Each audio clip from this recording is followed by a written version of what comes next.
Okay, the Committee on Finance will come to order. This morning, we have several bills we're hearing. First up is House Bill 1830 HD1. First testifier on the list is Degs, Tracy Kiroka. Yes, good morning, Vice Chair Yamashita, members of the Finance Committee.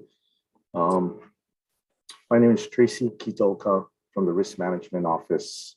Comptroller Utaguro could not be here. 1830 HD1. First testifier on the list is Degs, Tracy Kiroka. Yes, good morning, Vice Chair Yamashita, members of the Finance Committee. My name is Tracy Kitoka from the Risk Management Office. Comptroller Utaguro could not be here for the hearing today, so I'll be available for questions. DAGS stands on its written testimony, and while we appreciate the intent of the bill, we have provided some comments. Thank you. Okay, thank you very much. Next, Budget and Finance, Craigie Wright. No, he's not here, sorry. Okay, members, I think that's all the testifiers we have signed up. Any questions, members? Representative Kobayashi. Good morning, Dags. Good morning. Your testimony says that a partial self-insurance program might be possible.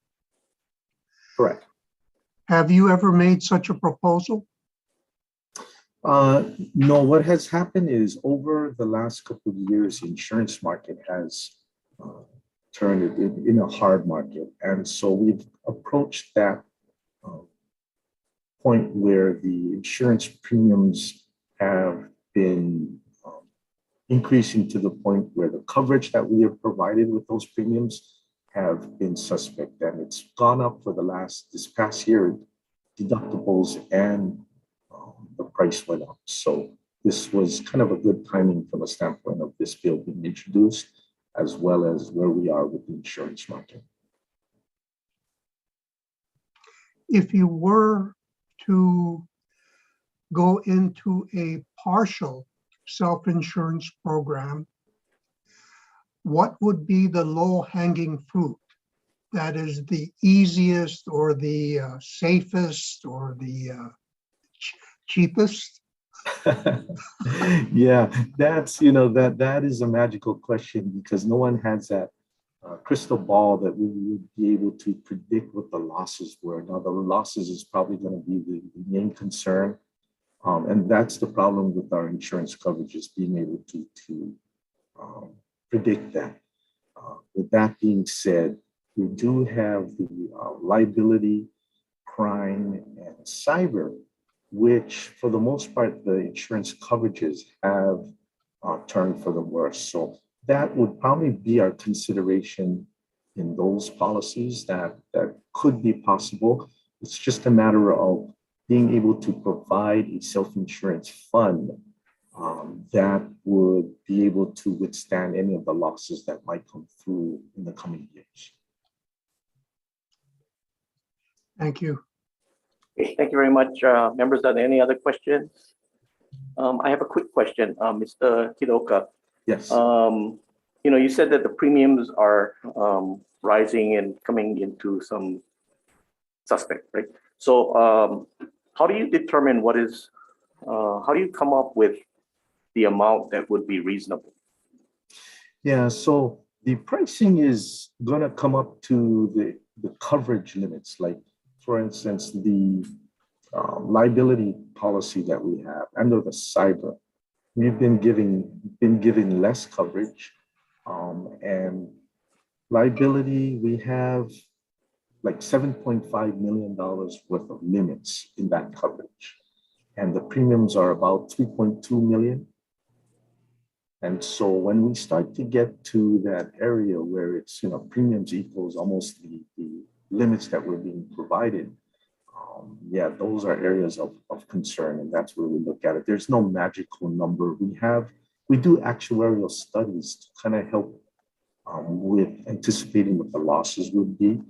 And so that helps into our evaluation. Okay.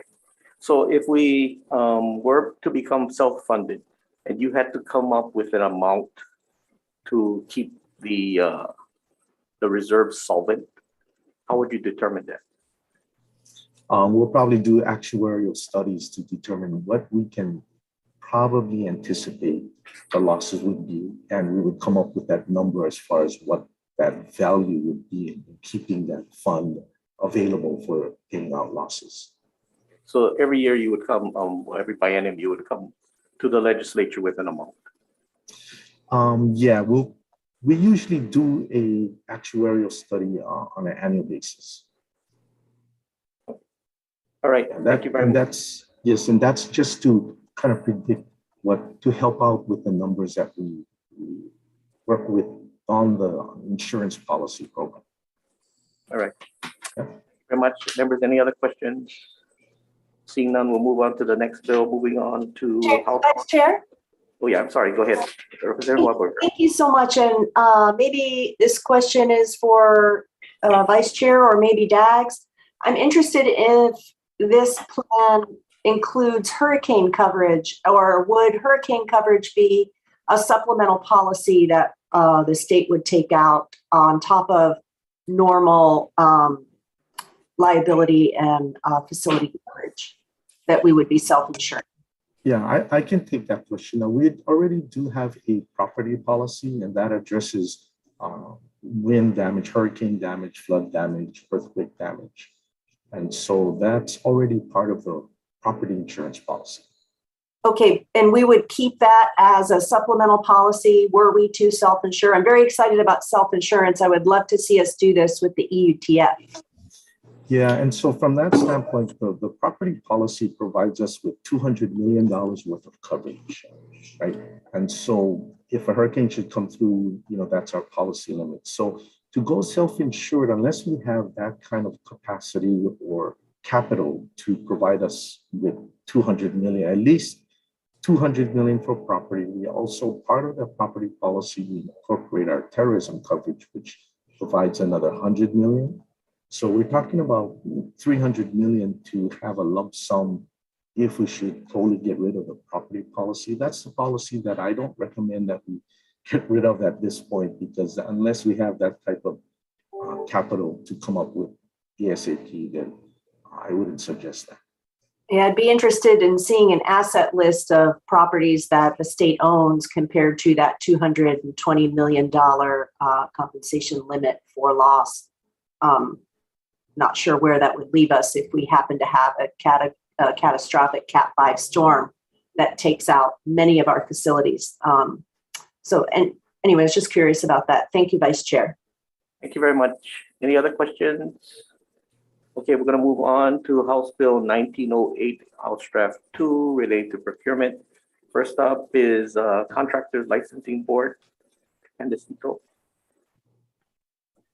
Good morning, Vice Chair. This is Candace Ito. I'm sorry my video is not working this morning, but the Contractors License Board would just like to stand on its written testimony, submitting comments that it appreciates the HD version, but we prefer the SD version.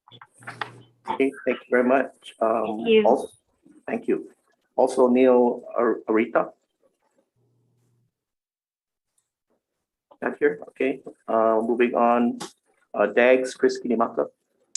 Aloha, Vice Chair Yamashita, members of the committee. Chris Kinimaka, DAG's Public Works Administrator, on behalf of State Comptroller Otaguro. DAG stands on a written testimony as submitted in opposition, and I'm available for questions or comments. Mahalo. Okay, thank you. Thank you very much. Moving on to State Procurement. Good morning, Chair, Vice Chair, members of the committee. This is Bonnie Kahakoi, Acting Administrator of the State Procurement Office. We stand on our written testimony in opposition and available for questions. Thank you. Thank you very much. Next, Department of Transportation. Jay Gutai. Good morning, Vice Chair Yamashita and honorable members of the Finance Committee. My name is Jade Butai, DOT Director. We stand on our testimony offering comments. Thank you. Thank you very much. Next, City County of Honolulu. Andrew Kawano.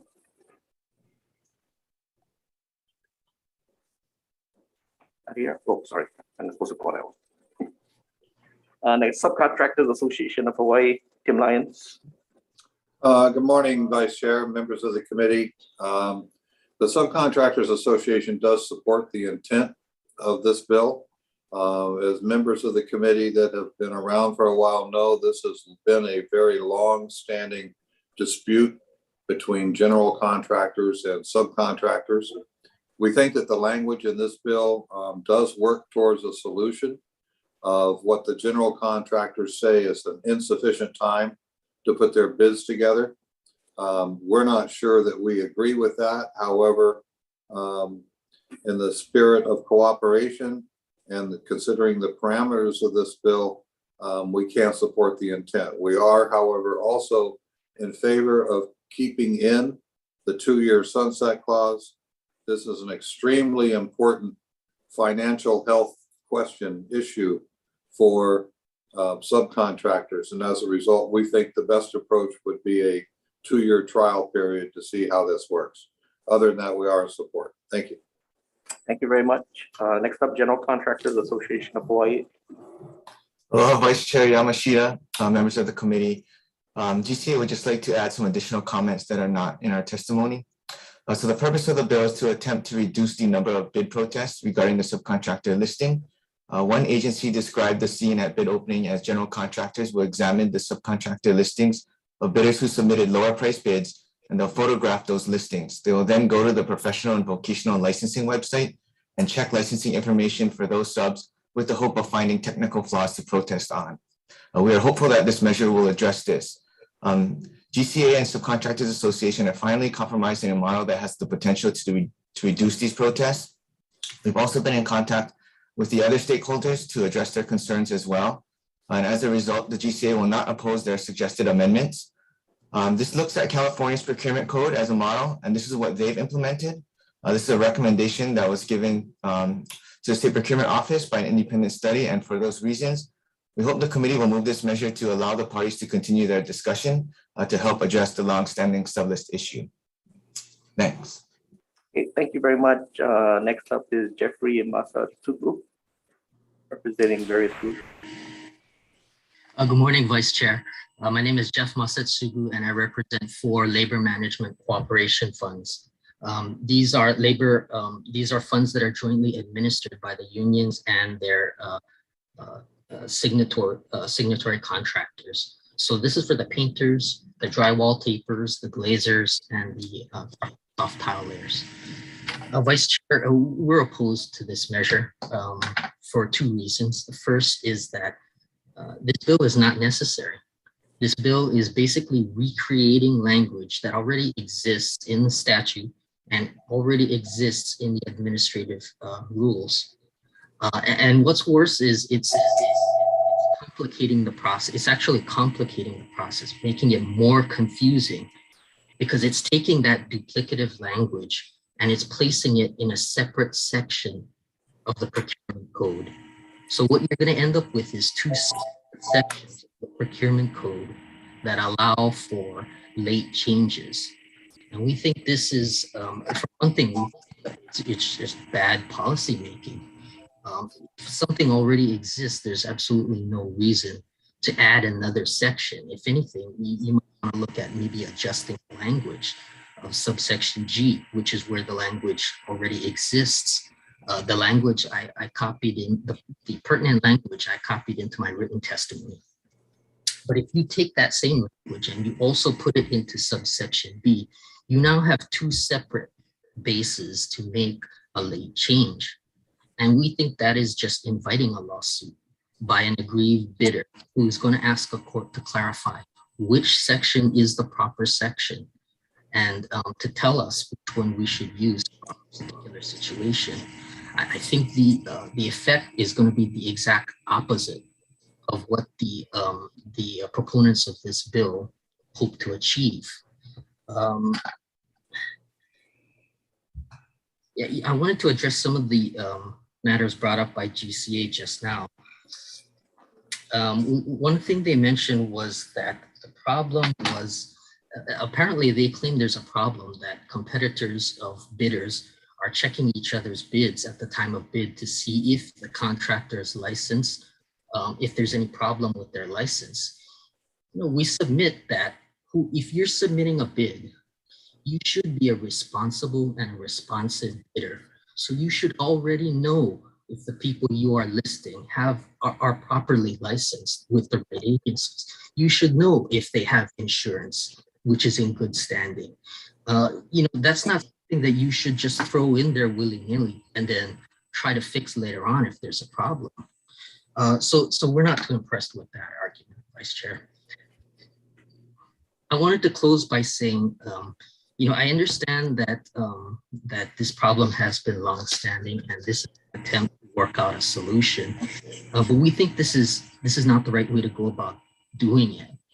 If the committee is insisted on going ahead with this measure, though, we would suggest that at the very least, the committee take out Section 1 of this bill, which adds nothing to it. Section 1, is the position of the GC, which we strongly disagree with, and I can get into that if anyone has questions about that. But it adds nothing to the bill, and it takes nothing away from the bill if it's removed. The second thing is we would suggest moving the duplicative language into subsection G, and I actually think the language needs to be reworked in order to avoid any potential conflicts with the administrative rules. I believe the administrative rules are cited and quoted in previous testimony. I believe I saw it in, I'm sorry, I can't recollect whose testimony it was in, but it was referencing the language of the administrative code. If that is the intent, then at least put it in the right section of the code so that you're not inviting more lawsuits. Thank you for your time, Chair. Thank you very much, members and members of the viewing audience. If you're not speaking, just so we don't have voices from the back coming out, could you everybody mute until called upon? Thank you very much. Okay, now we'll go to questions. Members, any questions?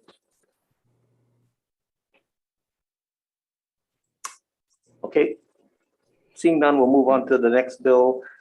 House Bill 1974 HD1. First up is State Procurement Office. Good morning again, Chair, Vice Chair, members of the committee, Bonnie Kahakoi, Acting Administrator. We stand on our written testimony and support. Thank you. Thank you very much. Next up is Department of Transportation. Aloha, Vice Chair. We stand on our submitted written testimony and support. Okay, there's no others that have signed up. Members, any questions? All right, seeing none, we'll move on to the next bill, House Bill 1423 HD1, relating to violations of campaign finance law. First up is Campaign Spending Commission, Gary Camp. Good morning, Vice Chair, members of the committee. My name is Gary Cameron with the Campaign Spending Commission. The commission has submitted testimony in support, and we will stand on that written testimony. But I would just like to emphasize that that this committee insert a fine amount on page 2 at line 2. The commission's suggested amount was $5,000, and change the effective date to upon approval, or otherwise correct the effective date. Thank you. Okay, thank you very much. Next up is Common Cause, Sandy Ma. Good morning, Vice Chair. Sandy Ma for Common Cause Hawaii.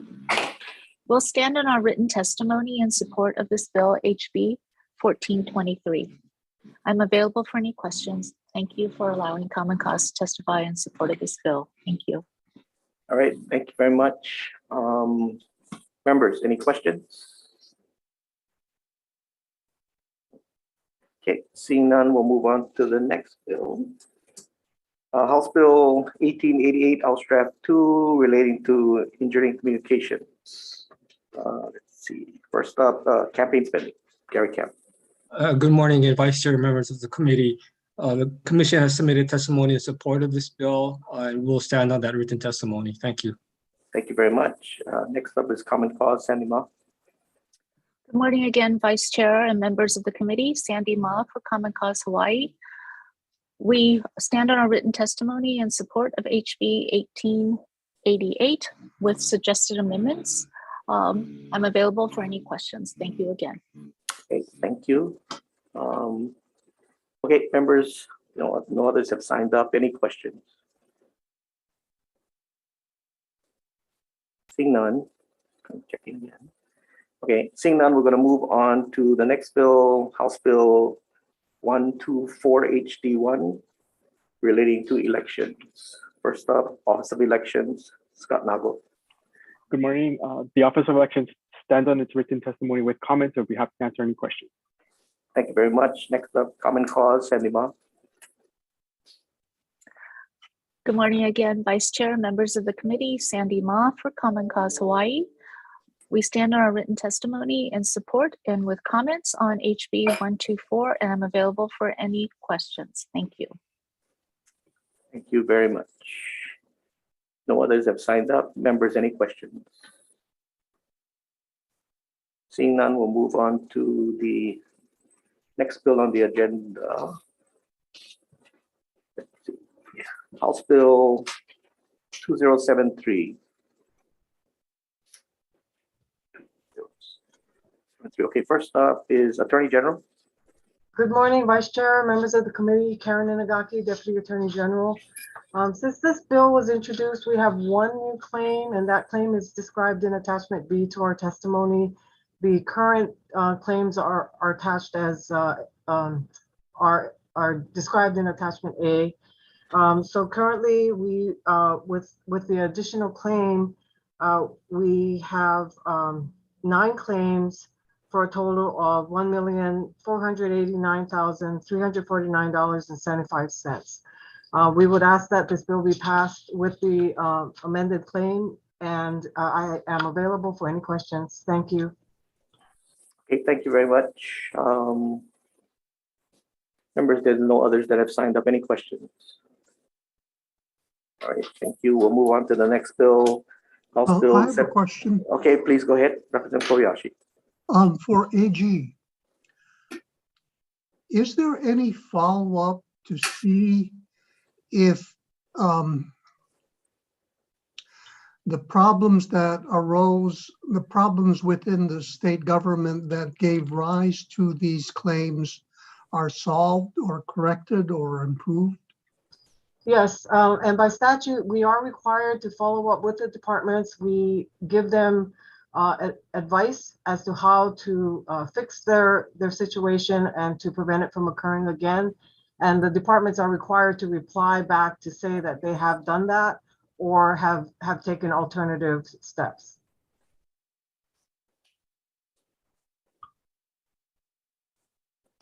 Okay, thank you. Are there any other questions? Thank you very much. We'll move on to the next bill, House Bill 1759, relating to legal services for low-income immigrants. First up is Office of the Public Defender, Lee Nakagawa. Hi, good morning, Chair, Vice Chair, members of the committee. The Office of the Public Defender strongly supports HB number 1759. This measure will benefit many of the clients that we have in common. I have submitted written testimony and I'm available for questions. Thank you. Thank you very much. Next on the list is Hawaii Coalition for Immigrant Rights. Catherine Chen. Good afternoon, Chair, Vice Chair, members of the committee. My name is Catherine Chen, and I am representing the Hawaii Coalition for Immigrant Rights. Thank you very much for your support and for this opportunity to testify in strong support of this bill, which is critical for our immigrant communities. We stand on our written testimony. Thank you. Thank you very much. Next up is Amy Agbayani, individual in support. Not here. Okay. There are no others that have signed up. Members, any questions? Okay, seeing no questions, we'll move on to the next bill, House Bill 1841 HD1, relating to the Judiciary. 1841. Okay. We have only one person that signed up. Office of Jacob Delaplane. Yes, thank you. This is Attorney Jacob Delaplane. I'm in support of this bill. Currently, I work as Parents Counsel and GAL in both the First and Third Circuits. It's a bill, or at least a statute, increasing the pay, the statutory rate from $60 out of court to $90 in court, over to $90 in court, $120 is absolutely appropriate, and it's way past due. The legislature back in 2010 increased the hourly rate on any kind of criminal case, whether it's a traffic ticket or a murder, for court-appointed counsel to $90 an hour across the board. In terms of the experience and qualifications needed to handle a traffic ticket case or even some sort of misdemeanor case versus these family court cases where we're representing children and parents in family court proceedings, the experience difference needed is just immense. You have to, even to get on the contract, you have to have quite a bit of training and qualifications, and you have to go through a certification process to be a GAL. It's high time that this come into parity with other statutes, 802-5, that talks about the $90 an hour for criminal cases. But we're the only attorneys in the state that are court appointed that are still suffering under a COVID-19 budget cut, which was not justified, and that we only experienced here in the First Circuit. We still don't know why, but we're still under those emergency COVID cut rates. GALs were cut by 30%. Parents Counsel were cut by 19%. So this bill would help at least move us back, hopefully, to the levels that we were pre-COVID. But rightfully, it should be higher and proportional to the amount. The increase should be proportional to the amount that we were being paid pre-COVID. Thank you. Okay, thank you very much. No others have signed up. Members, any questions? Okay, seeing none, we'll move on to the next bill, House Bill 2421, related to women's court. First up is Judiciary. Robert Mark Brown.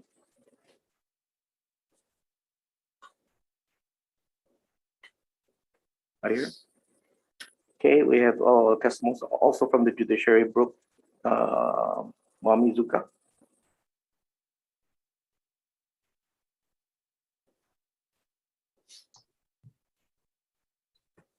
Good morning, Chair and Vice Chair. My name is Brooke Mamizuka, and I'm with the Adult Probation. I'm the Probation Officer Administrator, and the Judiciary urges the strong support of House Bill 2421 to create a women's court pilot program in the First Circuit. The Judiciary appreciates the legislature's recognition that women entering the criminal justice system in pathways distinct from men, and that the current tools and policies in place are not effective at keeping justice-involved women out of jails and prisons, and that innovation is necessary not only to prevent more women being incarcerated, but also to help them break the cycle of re-entering the criminal justice system. Thank you for the opportunity to testify. I'm available for any questions. Thank you. Okay. Thank you. Thank you very much. Okay, moving on to the next person. Department of the Prosecuting Attorney, Honolulu, Mark Tom. Good morning, Vice Chair, members of the committee, Deputy Prosecuting Attorney Mark Tom for the department. Department stands in support of House Bill 2421 and will be here for any questions. Thank you. Okay. No others have signed up. Members, any questions? Okay, seeing none. We'll move on to the next bill, House Bill 1777 HD1, relating to commercial sexual exploitation of children. First up is the Attorney General, Attorney General's office. Aloha, Chair, Vice Chair, members of the committee. I'm Deputy Attorney General and State Human Trafficking Coordinator Fashad Talebi. The department is in support of this bill, and we appreciate the amendments that were made to the original bill based on our recommendations. There's an unspecified appropriations in this bill. And we do note that it would take some additional resources in order to carry out the requirements, but we also wanted to point to SB 2930, which would fund a human trafficking unit. And if that passes, then we also would have the resources to be able to execute the requirements. And I think the data collection would be a big part of our efforts as well. So thank you. I'm here for any questions. Okay. That's all that has signed up to testify. Members, any questions?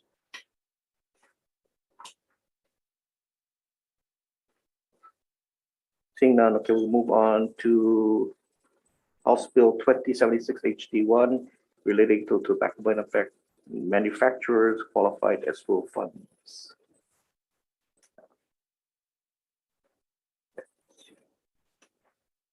Yeah, we have only one person, but from the Attorney General's office. Good morning, Vice Chair Yamashita, members of the committee. My name is Rich Stacy. I'm the Deputy Attorney General with Tobacco Enforcement Unit. We enforce the Tobacco Master Settlement Agreement. As indicated in our testimony, the Department of the Attorney General strongly supports the bill. It might sound boring, but it's actually a good thing. So we have companies that have been required to deposit money in escrow accounts for the last 22 years, and some of them don't want to maintain those accounts and have actually offered to give up their money to the states. Several states passed a law similar to this and were able to receive the money, and we believe this would help Hawaii. We have over $700,000 in these accounts right now. Most companies will probably get their money back appropriately, but we would like the tool to take the money if they want to give it to us. And they actually do that. California and 6 other states have received a fair amount of money this way. So we would ask that this bill get passed. And I'm available for questions. All right, thank you very much. No others have signed up to testify. Members, any questions? Seeing none, we'll move on to the next bill, House Bill 2146 HD1 relating to marriage license. Nobody has signed up to testify, so there's nobody to ask questions on. So we'll move on to the next bill, House Bill 1179 HD1 related to invasive species. Okay. DHHL, Freedom Island.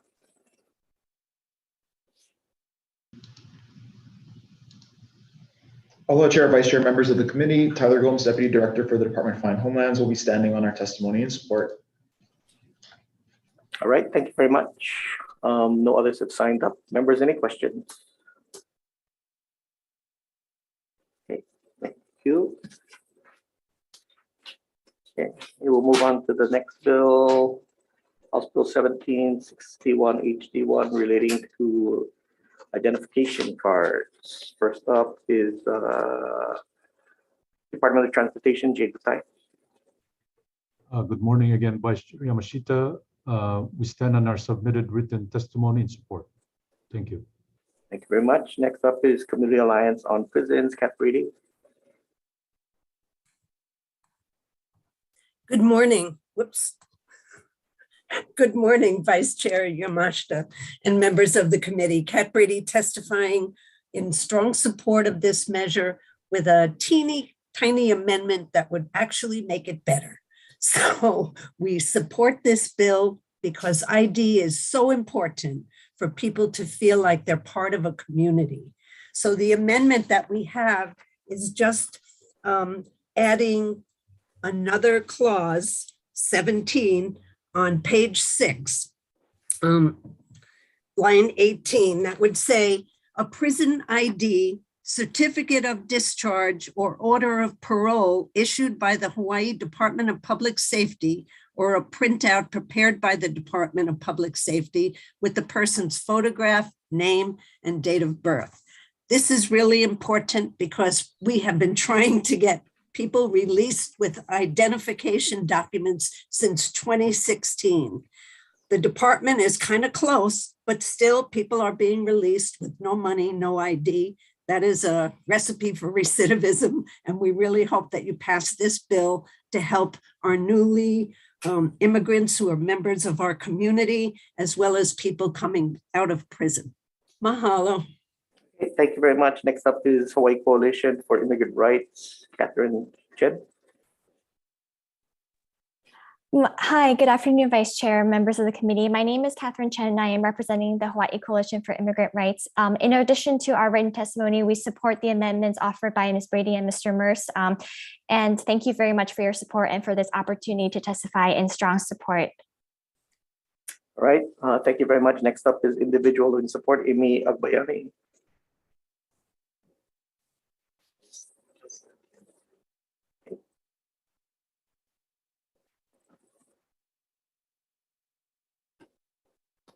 I think she's entering the Zoom. We'll give her a little while.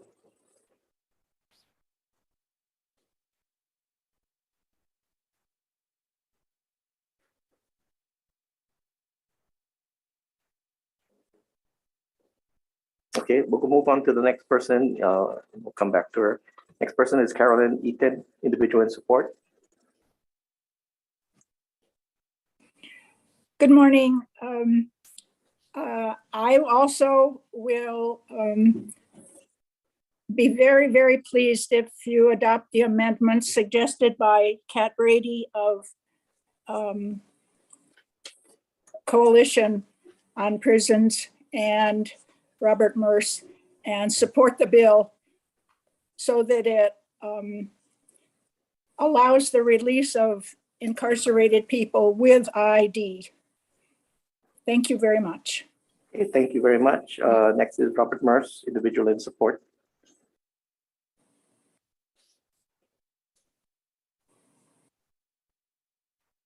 Not here. Okay, last call for Amy Agbayani. Thank you. This is Amy Agbayani. I strongly support this, and I hope that even the amendment is included. Thank you very much. Okay, thank you. Okay, I'll give Robert Merce one more chance. Not here. Okay, members, any questions? Okay, no questions, members. We're moving on to the next bill, House Bill 892, House Draft 1, relating to law enforcement. Okay, first up is Law Enforcement Standards Board. Audrey. Good morning and aloha, Vice Chair Yamashita and honorable members of the committee, Todd Raybuck, Kauai Police Chief and Chair of the Law Enforcement Standards Board, testifying on behalf of the Law Enforcement Standards Board this morning in strong support of this bill with the proposed amendments that were submitted in our written testimony. In sum, the Law Enforcement Standards Board is requesting amendments to the dates in the bill, extending the time for us to carry out our duties into June of 2024, and also requesting an amendment to the appropriation request submitted in this bill to the amount of $483,000 for the next fiscal year. These funds will allow us to hire a much needed director, clerical staff, as well as provide the tools necessary for them to carry out the duties needed for us to implement the law enforcement standards as have been identified in HRS 139.2. Just to touch on the $292,000 request you see before you, our original request to the legislature, this is our fourth time.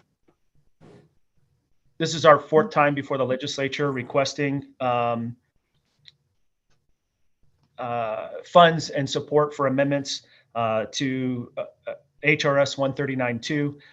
In 2020, our request was $483,000 as it is today. Our $292,000 request in this bill was submitted out of respect to the state's financial crisis that was created by the pandemic. However, we now recognize that the state revenues are higher than predicted and there are improved budget conditions. The amendments requested and approval of this bill will have a direct effect on the board's ability to execute its responsibilities. Therefore, the board respectfully requests the passage of this bill with proposed amendments without the amendments and necessary resources requested within testimony of House Bill 892 HD1, the board will be unable to successfully implement the will of the legislature. So on behalf of the Law Enforcement Standards Board, I thank you for your consideration on this matter, and I'm available for any questions you may have. All right, thank you. Thank you very much. The Attorney General, Lance Goto or Michelle Pu. Morning, Vice Chair Yamashita, committee members, Lance Goto, appearing for the Department of the Attorney General, and the department supports this bill with the amendments as described by Chief Raybuck, who appeared for the board. Thank you very much. All right, thank you. Okay, moving on, Dylan R. Jason Dula. Hi, good morning, Vice Chair and members of the committee. Jason Redula for DLNR. The department will stand on its written testimony in support of this measure. Thank you. Thank you very much. Next, Ian Garrod. Not here. Okay, next up, Department of Public Safety, Max Otani. Hi, good morning, Vice Chair, committee members, Max Otani, Department of Public Safety. We would stand on our written testimony, offering comments and supporting this measure, and would be available for any questions you may have. Thank you. Thank you very much. Department of Transportation, Patrick McLean. Aloha, Vice Chair. We stand on our written testimony in support. All right, that's all the testifiers that have signed up. Members, any questions? Okay, seeing none, we'll move on to the next bill, House Bill 1580, House Draft 1, relating to criminal procedure. First up is Office of the Public Defender, James. Good morning, Vice Chair and members of the committee. My name is James Taba. I'm with the Office of the Public Defender. We are opposed to this bill. I believe any attempt to apply this rule will likely be found unconstitutional by the Hawaii Supreme Court. There's actually no substitute for defendant to be face-to-face with his accuser or with witnesses. There's also no substitute for the witness to be face-to-face with the prior facts, especially with the jury. I also want to comment on the safeguard that is supposedly built into this measure.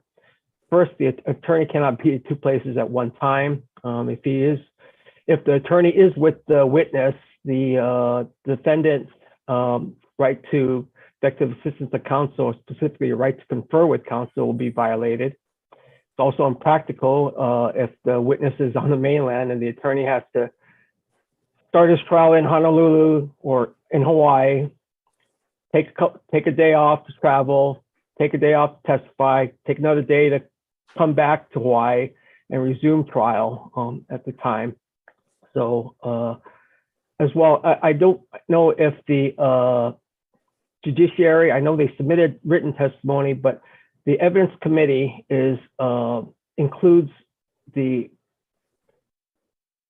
evidence experts of Hawaii, Addison Bowman, Phil Lowenthal, Professor Barkey, and Judith Pavey. And it also includes prosecutors. And if they all not speaking for them, but through their written testimony, if they're opposed to this bill, I think this committee should strongly consider their testimony as well. Thank you. I am available for questions.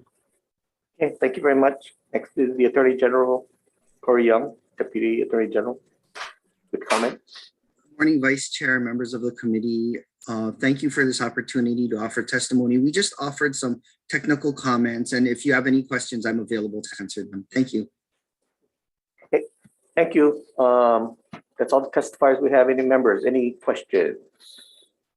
Okay, moving to the last bill on the agenda, House Bill 1567, House Draft 1, relating to criminal pretrial reform. First up is Office of the Public Defender, Lee Hayakawa.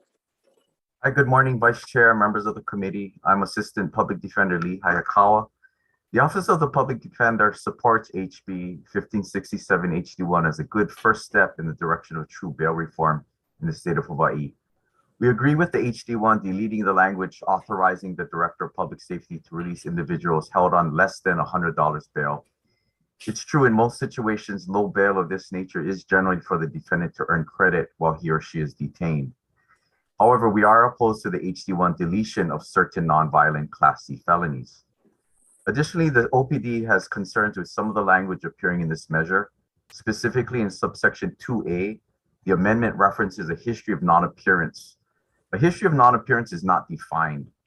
There is no indication of what will constitute a history of non-appearance.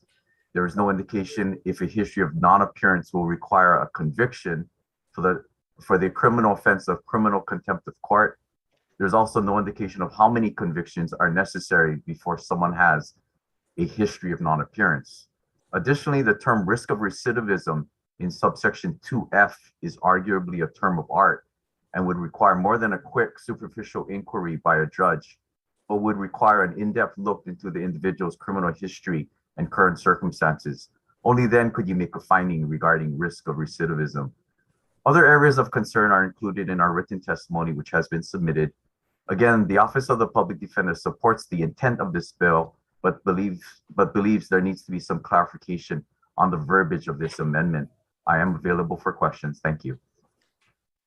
Okay. Thank you very much. Next is Hawaii Corrections Systems Oversight Commission, Mark Patterson.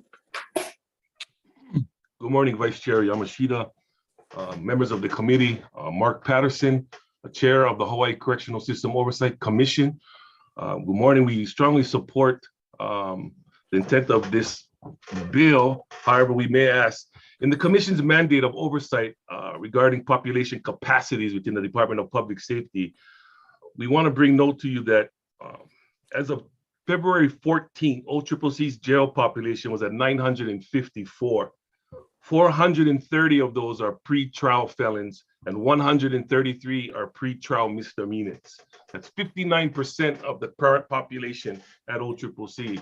We believe if bail reform can come into play, that this number could be greatly reduced and affect our ability to manage a much more lowered population. Yeah. So we strongly support this bill. And we also ask in along the same lines as Mr. Raybuck has just shared, that we considerment of the Class C nonviolent felonies. I will be standing by for further questions if need be. Thank you so much.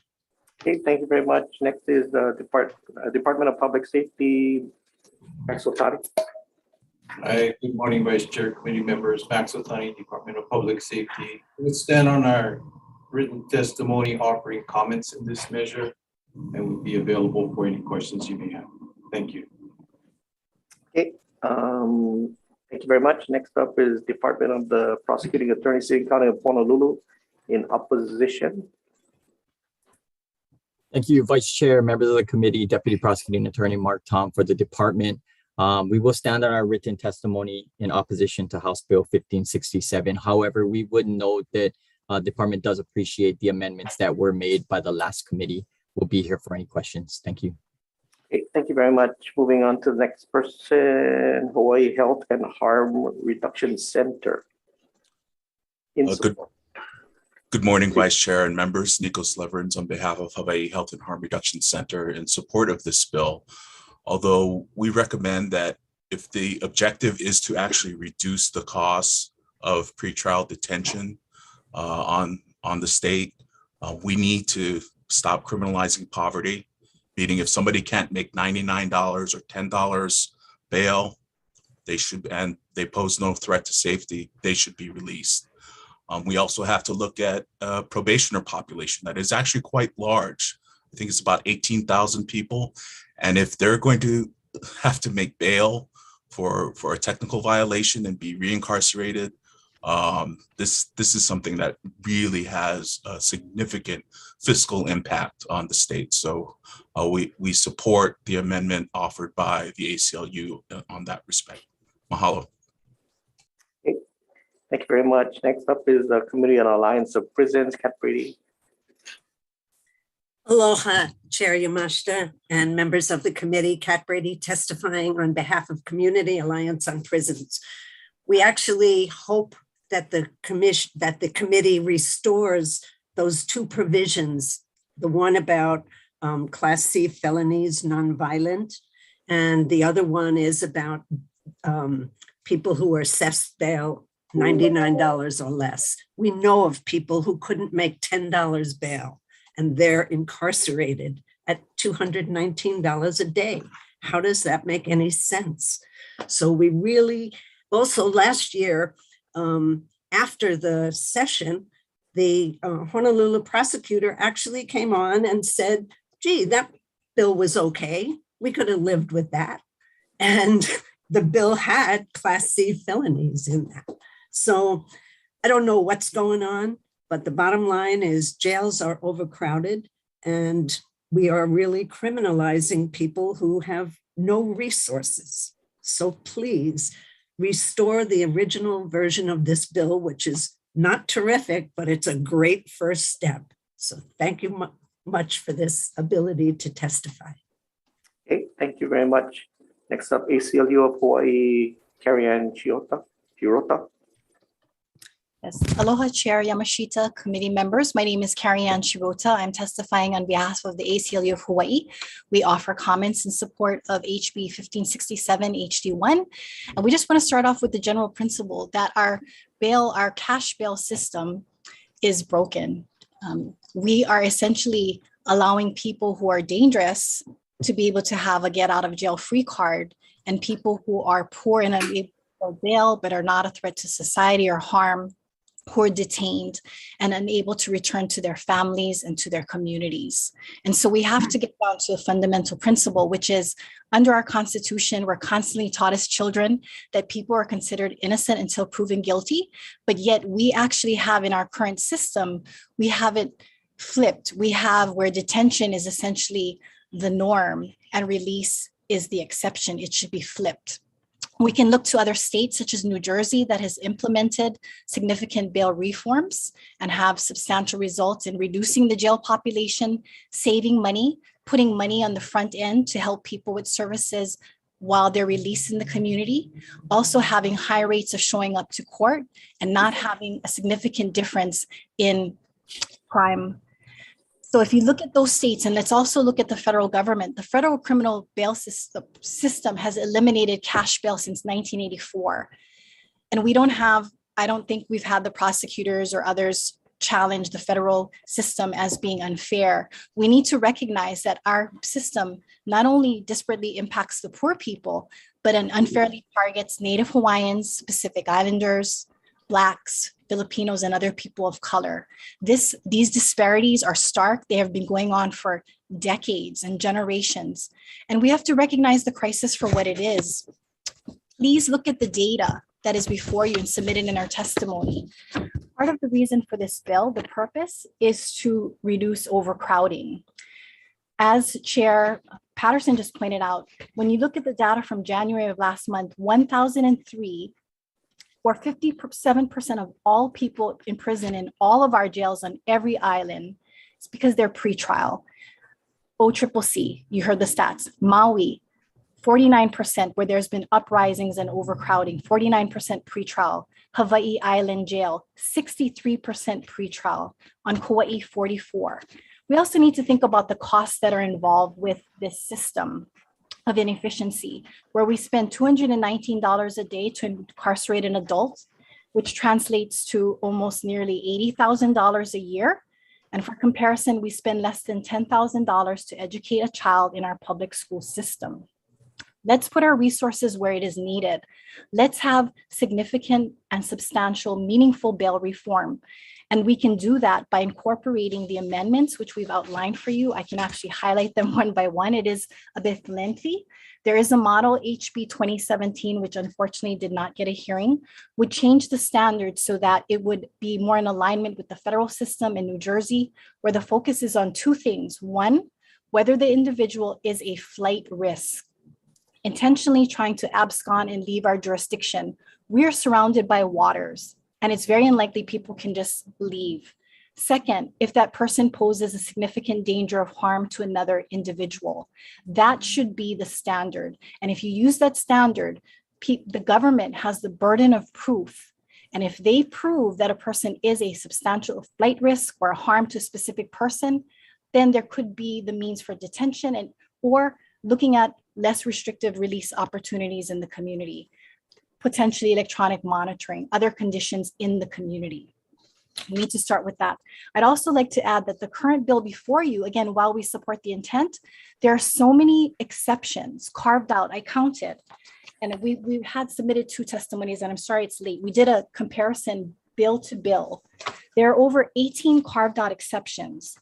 You should not base dangerousness of harm based upon just a category or a class. So for example, it has in here, if a person has driving under influence, which is not something we'd support, that would exclude them from being released under this exception.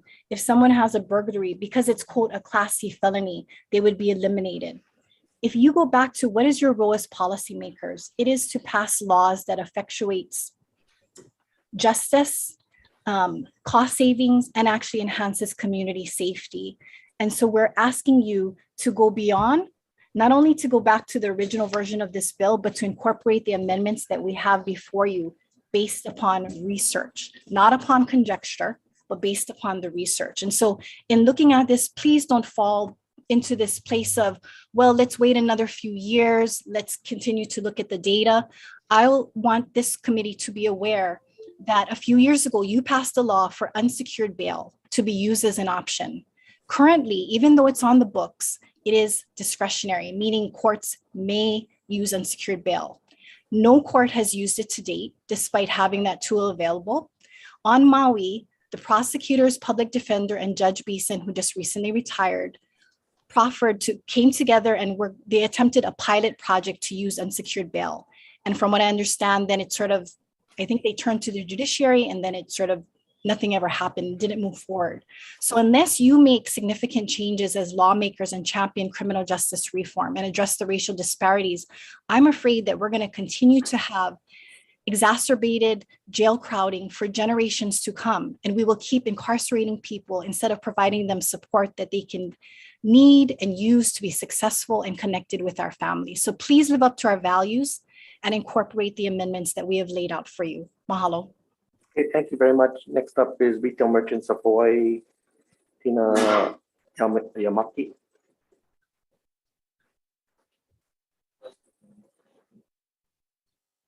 No, not here. Okay, next up, Individual in Support, Carla Allison.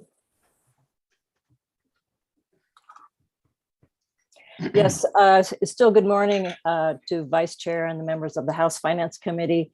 My name is Carla Allison, and I appreciate the opportunity to testify in strong support of this bill, specifically returning it to its original language and adding the amendments proposed by the ACLU Hawaii.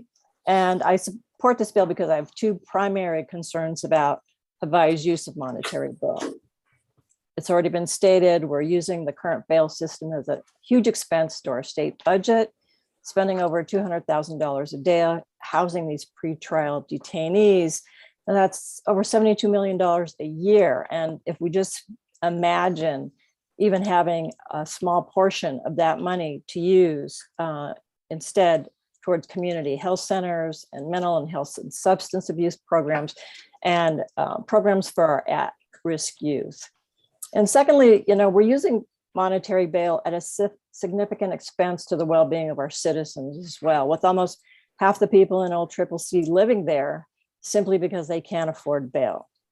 And a person living in jail is at huge risk of losing their job. They become unable to meet financial obligations. They certainly can't care for their families, and their health deteriorates. And as their financial situations worsen, they become more vulnerable to committing crimes.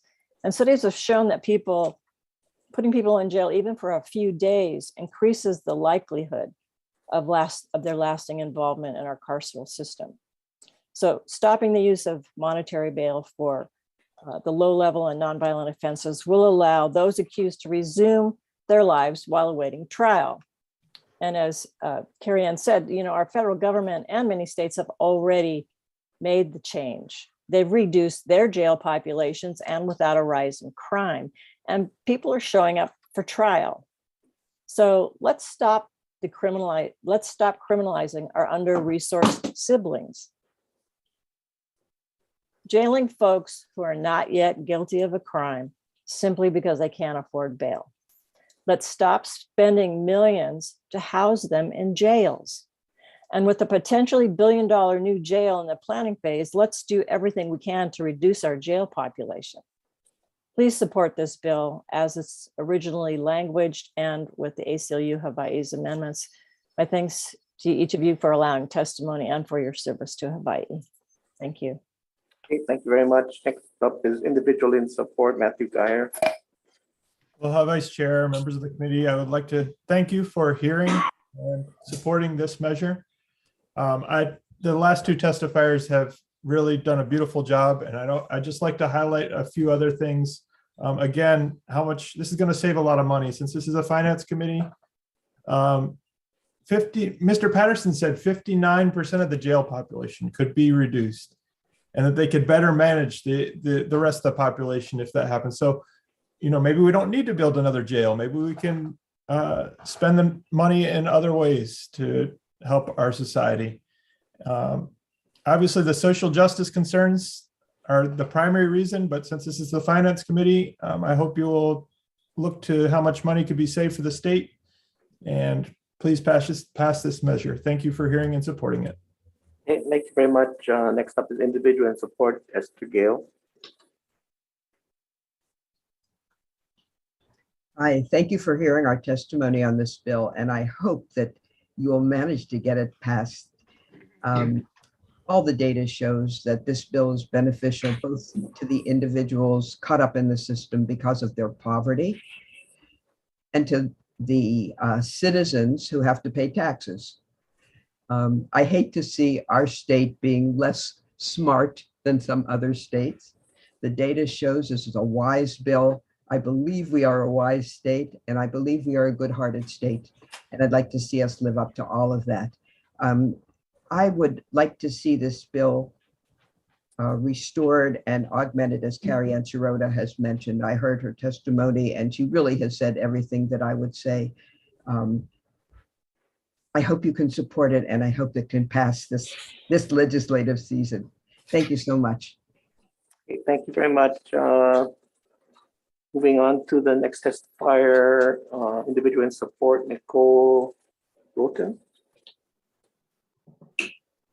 Yeah, aloha, Vice Chair, committee members. My name is Nicole Roten, echoing support of this bill because it is time to eliminate cash bail. As we've heard, this is not unprecedented, and the benefits both in dollars and in human dignity is backed by actual data. Overcrowded jails because of pretrial detention is a serious problem that you can actually address by eliminating cash bail. This bill is only incremental reform. It is not radical. It's barely enough, but it might make a small dent. I think you have all the data on costs and percentage of folks in pretrial detention. We've heard that it would be possible by eliminating cash bail to reduce the current population by 59% and save $72 million a year. That sounds like a pretty good deal. There's also studies showing that cash bail has no correlation with reduced crime. So if there's no correlation between cash bail and reduced crime, then all we're doing is locking people up because they don't have money, and that should be a crime. In fact, the California Supreme Court ruled to that effect that conditioning freedom solely on whether an arrestee can afford bail is unconstitutional. We also know that putting people behind bars is severely detrimental to their health, well-being, and ability to provide for their families, and it may also increase crime. So if we really cared about people and preventing crime, then we would resource people with what they need. Imagine what even half of the daily cost of pretrial detention could do to provide mental health, addiction, or other social services that actually support people in their humanity and survival needs, which in turn would prevent crime. There is data for this too. Please do something different with your power. Help get people out of cages at cost benefit to the public. Thank you for voting yes on House Bill 1567. Thank you very much. Next up is Carolyn Eaton, individual in support. Thank you for allowing me to share my position. I agree with the position of Mark Patterson, of the Office of the Public Defender, of the ACLU and want to make a point that for our children and for those in the community who don't understand the status quo is this reverse of an American value. The status quo is to hold in prison a poor person who has never been accused of the offense, who has never been convicted of the offense that brings him before a judge. And the cost in getting one's mind around that Hawaii is not a state that practices the democratic norm of the country. It injures our own self-respect, and it injures our consciences and the fabric of our communities. Please realize this status quo is wrong. Bring back the original language and please amend in the ways that the ACLU has suggested. Thank you very, very much. Okay, thank you very much. Moving on, Lee Curran, individual with comments. Yes, aloha Vice Chair Yamashita and committee members. My name is Lee Curran, my pronouns are she, her, and I am testifying as an individual and as a member of the Transformative Justice Task Force, which is part of Faith Action for Community Equity, otherwise known as FACE. I am unequivocally in support of comprehensive bail reform and would like to comment on House Bill 1567 and request that you restore the bill to its original intent prior to the amendments. We need to put a face on the people of Hawaii who are burdened and often traumatized by the unjust and inequitable cash bail system. These folks are separated from their families, their livelihoods, and community supports, all under the false guise of safety.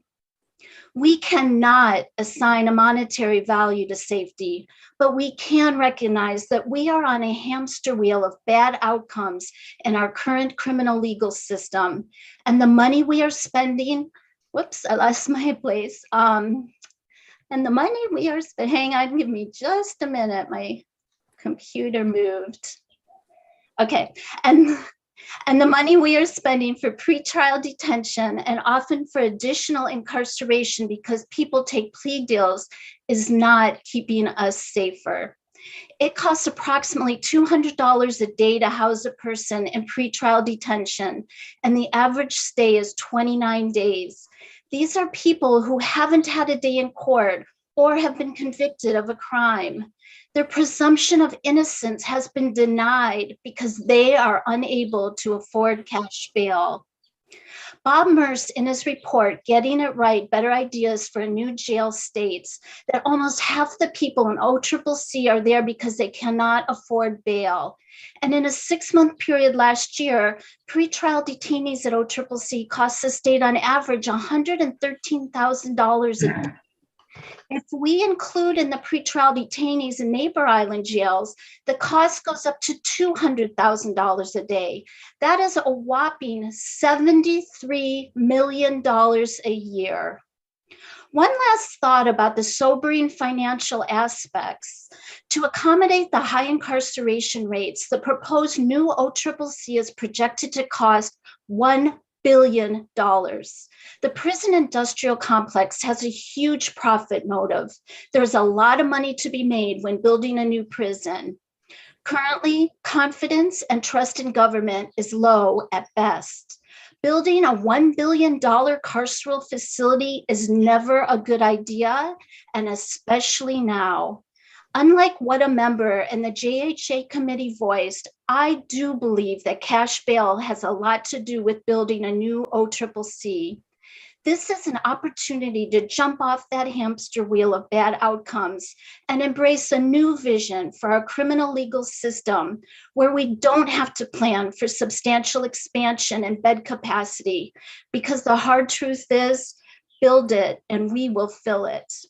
Our collective humanity and well-being is priceless. Instead of the laser focus on incarceration to create a false sense of safety, we can create true safety. I am grateful for this opportunity to testify with comments for House Bill 1567. Ask that you restore the bill to its original intent and incorporate the ACLU's recommendations. Mahalo. All right, thank you very much. Moving on to the last person that has signed up, Peter Polo George, or something like that. Yeah, Kula George, no problem at all. Thanks for allowing me to speak. I am speaking today in support of HB 1567 under the condition that the ACLU's proposed amendments are included. Hawaii desperately needs strong and meaningful bail reform in order to reduce the injustices within the criminal legal system and making practical steps towards the goal of achieving a decarcerated society. This bill just doesn't go far enough, not when we can just as easily bring more people out of jails and prisons and save a lot more money without a loss in community safety. The cash bail system obviously gives the state the go-ahead to operate with intentional biases that fills jails and prisons with low-income community members, mostly punishing Native Hawaiians and Pacific Islanders, and the consequences of incarceration just because you can't afford bail are really widespread and potentially lifelong. You know, I mean, what happens when you don't show up for work and you're low income? You lose your job. Like when you lose your job, you're getting evicted, you're losing your home, your family gets split up, your community ties are fragmented. And the result is that, you know, people are supposed to be more likely to follow the law. You know, unnecessarily imposing additional hardships on these folks' lives is only going to, you know, have the opposite of that intended effect. Research is increasingly showing that short-term incarceration increases the likelihood of future criminal justice involvement, especially for individuals who pose a low risk for rearrest. And if you want to stop crime, you need to take the opposite approach and support people, understanding what the root causes of their actions are. We need to see the bigger picture here and recognize that cash bail is unjust, unnecessary, and counterproductive, and we need to do everything we can to, you know, put forth a new system. And let's not forget, you know, as many people have kind of voiced today, that the state is seriously considering spending $1 billion to build a new prison just because we're, you know, exploding the capacity of existing facilities. And it's on lawmakers to implement policy reforms that will make new prisons completely obsolete so we can build a safer and more just Hawaii. States that have enacted comprehensive bail reform have reduced their jail populations by 30 to 40%. And did not see increased crime rates when compared to communities that kept cash bail in place. So, you know, obviously the data is, I think, on the side of the ACLU of Hawaii and others who are calling for really comprehensive reforms. So, yeah, I mean, I think, you know, following the lead of these other states, having the benefit of understanding what's happened in other places where they've taken, you know, significant steps, I think should just inform this committee. I urge you to pass this bill with the amendments proposed by the ACLU of Hawaii. Thanks for allowing me to speak today. All right, thank you very much. That's all the testifiers we have that signed up. Members, any questions? Okay, seeing none, members, we're going to take a recess. We're scheduled to come back at 12:30, but it may be a little longer than that. So recess.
Aloha members and audience. Committee on Finance will reconvene for decision-making on our first agenda, which is the 11 a.m. agenda. For the members on Zoom, if you could turn on your camera the entire time of the vote so that we can record you as present. Thank you very much for your cooperation. We will wait maybe 10 more seconds for our members to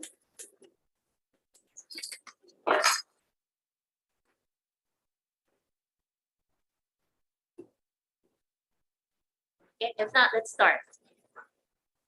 Okay, for House Bill 1830, House Draft 1. Recommendation is to pass as is. Any discussion? If not, please take the vote. Okay, we're voting on. Wait, Representative Kobayashi, you had your hand up. I think we should go for some sort of system that is partially self-insured and partially not as self-insured, either by category or by dollar amount. So that perhaps like a deductible, the state might pay a certain amount up to a certain dollar amount on a self-insured basis, and above that, insurance would kick in. Thank you. Any other discussion? If not, please take the vote. Okay, members voting on House Bill 1830, House Draft 1, recommendation is passed as is. Chair votes aye, Vice Chair votes aye. Representatives Franco? Aye. Eli? Aye. Holt? Aye. Iligan? Aye. Kobayashi? Aye. Martin?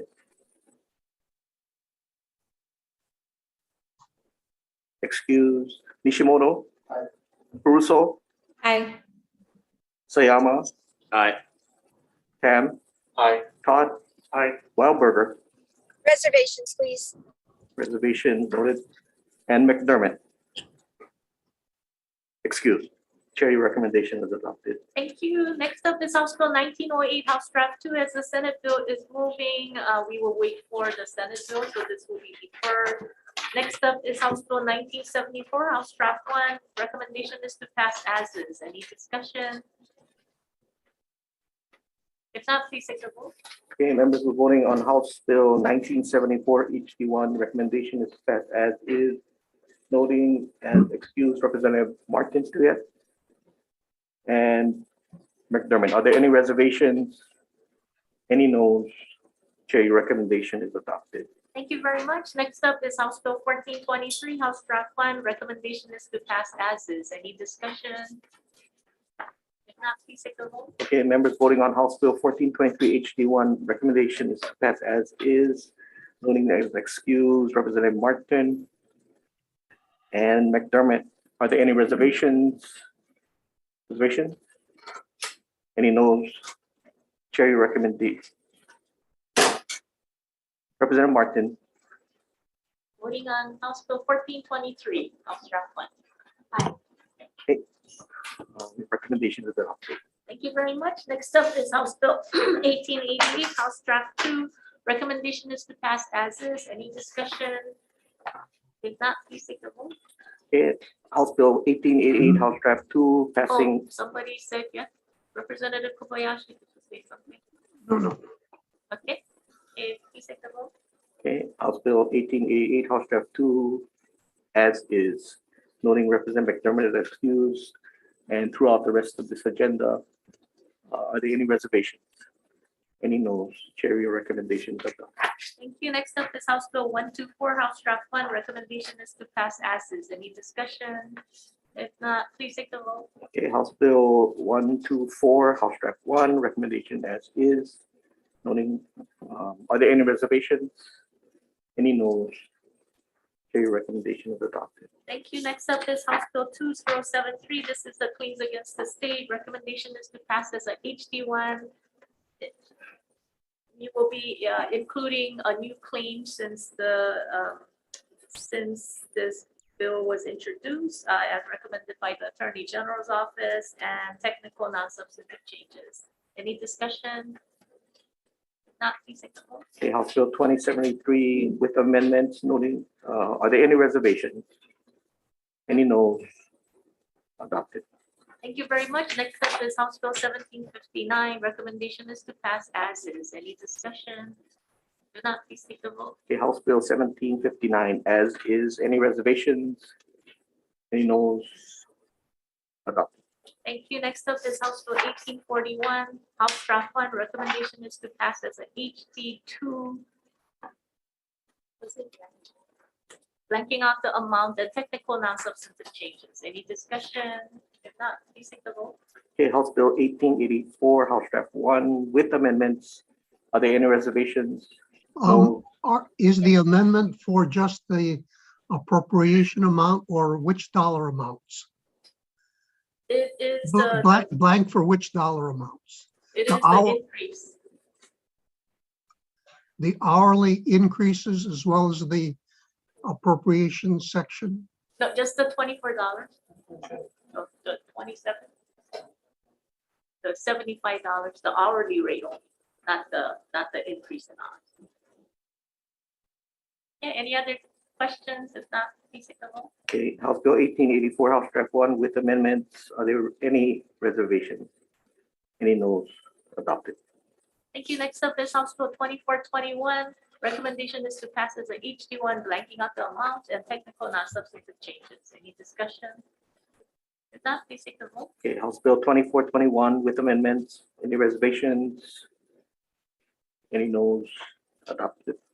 Thank you. Next up is House Bill 1777, House Draft 1. Recommendation is to pass as is. Any discussion? If not, please take the vote. Okay, House Bill 1777 HD1 as is. Any reservations? Noes? Adopted. Thank you. Next up is House Bill 2076, House Draft 1. Recommendation is to pass as is. Any discussion? If not, please take the vote. Okay, House Bill 2076 HD1 as is. Reservations or noes? Adopted. Thank you. Next up is House Bill 2146, House Draft 1. Recommendation is to pass as a HD2, blanking out the percentage, amount, and effective date and technical non-substantive changes. Any discussion? Oh, and the fee. Thank you. Any other discussion? If not, please take the vote. Okay, House Bill 2146 HD1 with amendments. Are there any reservations? Noes? Adopted. Thank you. Next up is House Bill 1179, House Draft 1. Recommendation is to pass as is. Any discussion? If not, please take the vote. Okay, House Bill 1179 HD1 as is. Any reservations? Noes? Adopted. Thank you. Next up is House Bill 1761, House Draft 1. Recommendation is to pass as is. Any discussion? If not, please take the vote. House Bill 1761 HD1 as is. Any reservations? Noes? Adopted. Thank you. Next up is House Bill 892, House Draft 1. Recommendation is to pass as a HD2, blanking out the amount and position and effective date and technical non-substantive changes. Any discussion? If not, please take the vote. Okay, House Bill 892, House Draft 1 with amendments. Any reservations? Noes? Adopted. Thank you. Next up is House Bill 1580, House Draft 1. Recommendation is to pass as is. Any discussion? If not, please take a vote. Okay, House Bill 1580, House Draft 1 as is. Any reservations? Noes? Adopted. Thank you. Next up is House Bill 1567, House Draft 1. Recommendation is to pass as is. Any discussion? If not, please take the vote. Okay, House Bill 1567, House Draft 1 as is. Any reservations? Noes? Adopted. Thank you very much. And now we will move on to our agenda 2, which is our 12:30 agenda. So first up, it is House Bill 2023, House Draft 1. First on the testifier list is Office of Planning, Mr. Funakoshi. Good afternoon, Chair, Vice Chair, and members. OPSD stands on its written testimony and strong support. Thank you. Thank you very much. Next up is Hawaii Interagency Council for TOD. Thank you, Chair and Vice Chair and members. I'm Mary Alice Evans with the Office of Planning and Sustainable Development, and I'm testifying on behalf of the 25-member Hawaii Interagency Council for Transit-Oriented Development, standing on our testimony in strong support, and also on behalf of my co-chair, Denise Iseri Matsubara, and many of our members who are here attending this Zoom. Thank you. Thank you very much. Next up it is, we also got from Ms. Denise Iseri Matsubara, but I think Ms. Mary Alice took care of that. Okay, thank you very much. That's all the testifiers who indicated they will testify. Any questions, members? If not, let's move on to the next bill, House Bill 1748, House Draft 1. First up it is HHFDC. Aloha and good afternoon, Chair, Vice Chair, members of the committee. Denise Matsubara for HHFDC, standing on our written testimony and strong support. Thank you. Thank you very much. Next up is Catholic Charities Hawaii, Ms. Betty Lou Larson. Aloha, Chair and Vice Chair. I'm Betty Lou Larson for Catholic Charities Hawaii. Thank you so much for hearing this bill. We know that there's large demand not only to produce housing, there's many developers out there wanting to do it, but the demand for people who need it. This is one of the few areas where I think our state has some input or even control over the cost of living. The Ellis population is of great concern. If we can build more affordable rentals for this population and the very low income, it can really make an impact. So we ask for your support for a significant allocation into the Rent Housing Revolving Fund. Thank you. Thank you very much. Next up is Partners in Care. Aloha, Chair, Vice Chair, and members of the committee. Thank you for the time. Partners in Care stands in strong support of this bill. As Betty Lou said before me, it's an ongoing problem. And so we just ask for a strong allocation going forward. Thank you for the time. Thank you very much. Next up is High Ridge Costa Development Company. Hello, Chair, Vice Chair, and members. My name is Momo Hana, President of High Ridge Costa Development. We're national affordable housing developers with currently over 1,300 affordable housing units under development, construction, and various stages in Hawaii and Maui. We strongly support this bill because it allocates additional funding to the rental revolving fund. This program is the main reason that the 4% tax exempt bonds are successful and have been able to produce affordable housing. Without continued support and increased support and funding for this program, we will not see the significant contributions we've seen from HHFDC in the development of affordable housing. We strongly encourage you to support it and support additional funding. Thank you. Thank you very much. That's all the testifiers who indicated they wanted to testify. Any questions, members? If not, let's move on to the next bill, House Bill 1753, House Draft 1. First up, it is HHFDC. Good afternoon, Chair, Vice Chair, members of the committee. Denise Matsubara, HHFDC. We stand behind our written testimony and strong support for this measure. Thank you. Thank you very much. That's all the testifiers. Any questions, members? If not, let's move on to the next bill, House Bill 1829, House Draft 1. First up, it is Attorney General's Office. Good afternoon. I am Deputy Attorney General Randall Nishiyama. We have provided our written comments on this bill, and I am available to answer your questions. Thank you very much. Next up, it is HHFDC. Hello, Chair, Vice Chair, members of the committee. HHFDC stands in strong support for this measure. This measure attempts to give housing a statutory allocation of the bond cap instead of waiting for leftovers. Happy to answer any questions. Thank you for the opportunity to testify. Thank you very much. Next up is Mr. Mohana, High Ridge Costa Development Company. Chair, Vice Chair, members, thank you again. This is Momo Hana. High Ridge Costa strongly supports 1829 because we believe it will significantly increase the amount of low and moderate income housing rental units that can be delivered to Hawaii's working families and seniors, reprioritizing the entire allocation of the state bond ceiling to HHFDC will mean that affordable housing projects will be ranked higher than other non-housing projects, and housing will come first instead of being treated as leftovers. Another important aspect to keep in mind is when tax-exempt bond dollars are used on affordable housing projects, they often come with low-income housing tax credits, both federal and state, as well as RHRF awards. This means that for every bond dollar that is spent on affordable housing, you're getting 140 to 160% additional return on the bonds. No other type of private activity tax-exempt bond dollars used in the state can deliver this type of value to the people of Hawaii.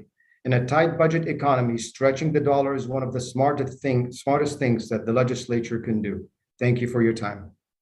Thank you very much. Next up is Betty Lou Larson, Catholic Charities, Hawaii. Chair, Vice Chair, thank you so much for hearing this bill. Catholic Charities stands in strong support because we feel this will really provide more reliability and more predictability, as well as more stable funding for the production of housing in our state. Thank you for listening to us today. Thank you very much. That's all the testifiers. Any questions, members? If not, let's move on to the next bill, House Bill 2020, House Draft 1. First up, it is the Attorney General's Office. Good afternoon, Chair, members of the committee, Sandra Ching, Deputy Attorney General.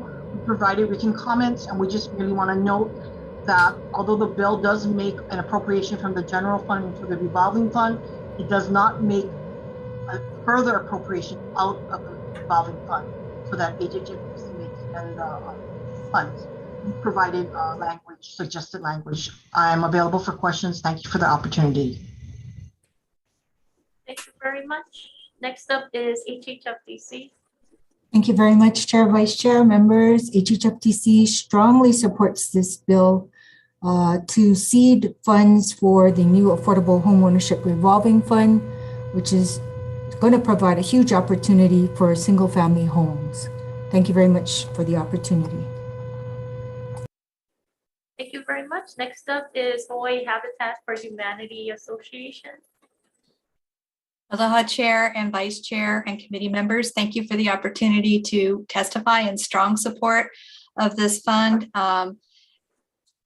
for the Affordable Homeownership Revolving Fund. This fund will help qualified low-income families fulfill a dream of homeownership. The funds will be used to develop and acquire property and build for sale affordable homes for families earning up to 120% AMI with a focus on 80% AMI and below.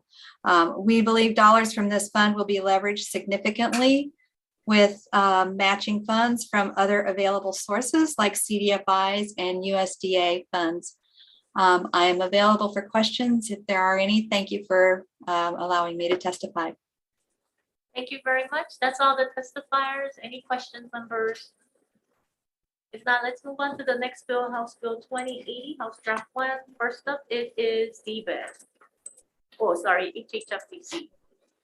Thank you very much, Chair, Vice Chair, members of the committee. HHFDC strongly supports this measure to attempt to let us put these funds that have been sitting in the rental housing revolving fund account idle because of the regulations governing LIHTC.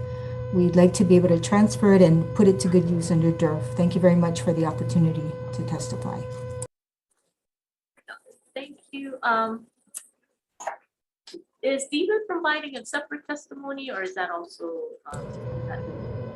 Chair, they asked me to stand on their written testimony. They had a conflict scheduled. Okay, got it. Thank you very much. That's all the testifiers. Any questions, members? If not, let's move on to House Bill 2513. First up, it is Attorney General's Office.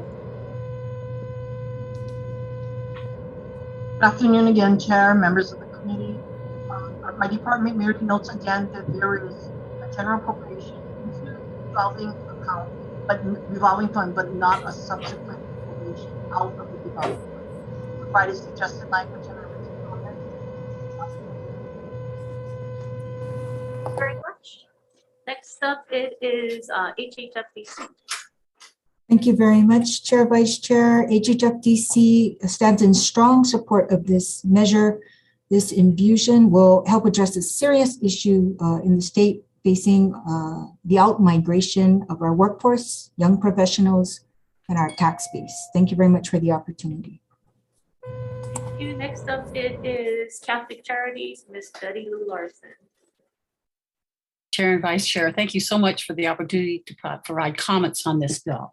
We understand that housing studies have shown that there is need at all levels. We know that the Alice population is suffering, and we do have the outmigration. However, there have been new changes in the rules for the low-income housing tax credit projects, and we feel that implementing what's called income averaging would enable these projects, which are so valuable, to both address those under 60% AMI and those between 61 to 80% AMI who are most at risk, who are most struggling among the Alice population. We do support the $150 million proposed in this bill if you target the funding both to the workforce housing for those at 61 to 80% and also along with those at 60% AMI. So we feel that this could be a win-win solution for the state to address workforce housing and the continued production of much, much needed housing for those under 60% AMI. Thank you so much for listening to our concerns. Thank you very much. Next up is AARP. Good afternoon, Audrey Suga Nakagawa from AARP Hawaii. We stand our testimony in support of this bill. Thank you. Thank you very much. Next up is Mr. Mohana. Chair, Vice Chair, members, thank you for the opportunity. This is a very important bill and we are very much in support, but with some clarification that is required.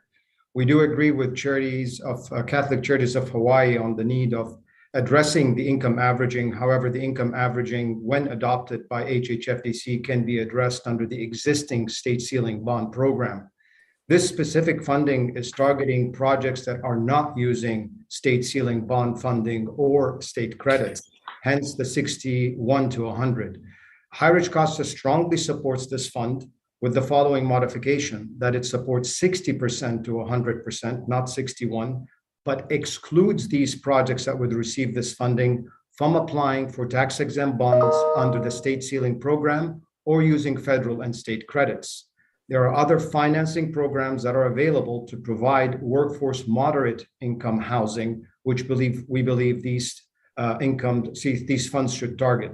By opening up the use of these funds to projects serving families that are serving incomes from 60 to 100, it will allow developers to more efficiently utilize a new source of financing and relieve the stress on state ceiling bond caps that are currently oversubscribed. Thank you.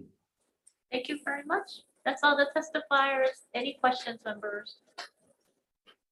If not, let's move on to the next bill, House Bill 2233, House Draft Plan. First up, it is Desi, DHS. Good afternoon, Chair, Vice Chair, committee members. Joseph Campos, Deputy Director for Department of Human Services, here on behalf of Director Betts. The department stands on its written testimony and support and offering comments. Thank you for the opportunity to testify. Thank you very much. Next up is Governor's Coordinator on Homelessness, Mr. Morishige. Good afternoon, Chair Luke, Vice Chair Yamashita, and members. Scott Morishige, Governor's Coordinator on Homelessness and Chair of the Hawaii Interagency Council on Homelessness. I'll stand on my testimony in support and note that this bill is a priority for the Interagency Council. Thank you. Thank you very much. Next up is HCAN's Ms. Wu.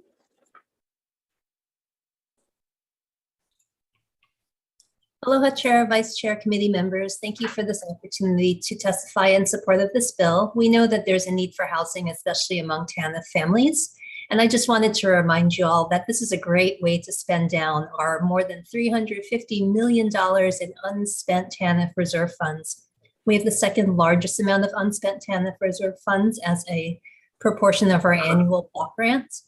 And that's the equivalent of over $2,900 per person living in poverty in Hawaii.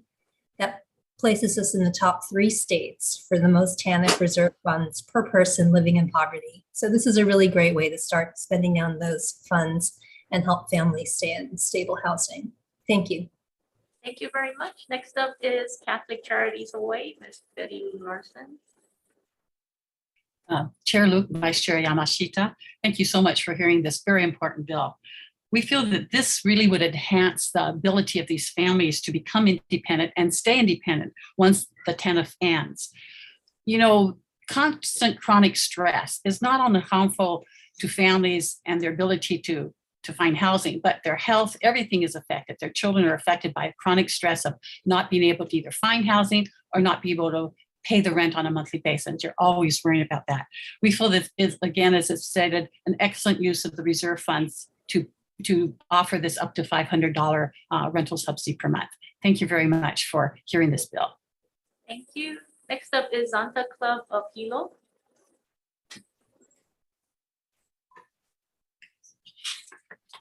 Charlene Iboshi.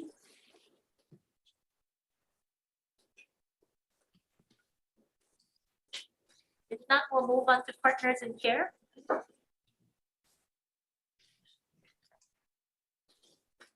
Aloha, Chair, Vice Chair, and members of the committee. Thank you for considering this bill. Partners in Care stand strong support. We want to point out that the difference between remaining housed and living in a shelter or on streets or in some other undesirable situation is often just a couple $100s a month.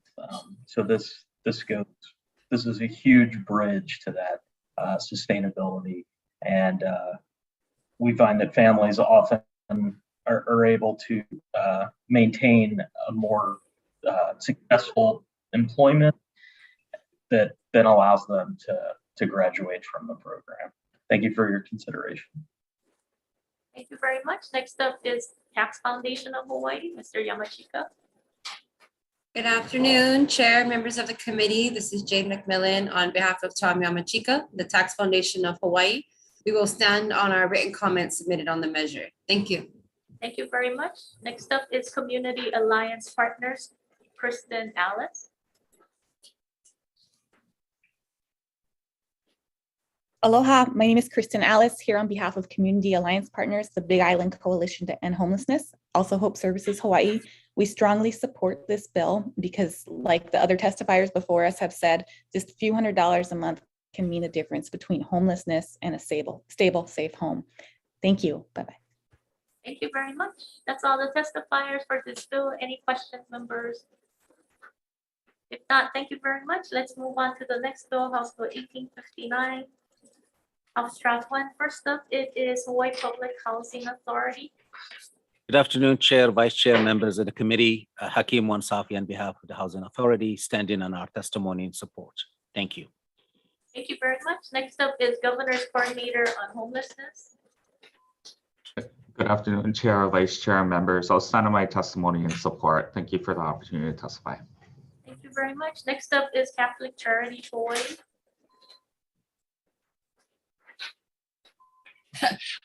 Chair Luke, Vice Chair Yamashita, thank you so much for hearing this important bill. We've worked with the Rent Supplement Program for many years and have found it to be very effective. As people have stated, that up to $500 a month subsidy is a make or break it for many of our struggling families. This really helps the elderly. Many of the participants are elderly and as well as struggling families, but it does more. This bill is very important this year because of the environment we're in with the eldest population, with Hawaii perspectives. We mentioned feeling that voters are very discouraged about the cost of living.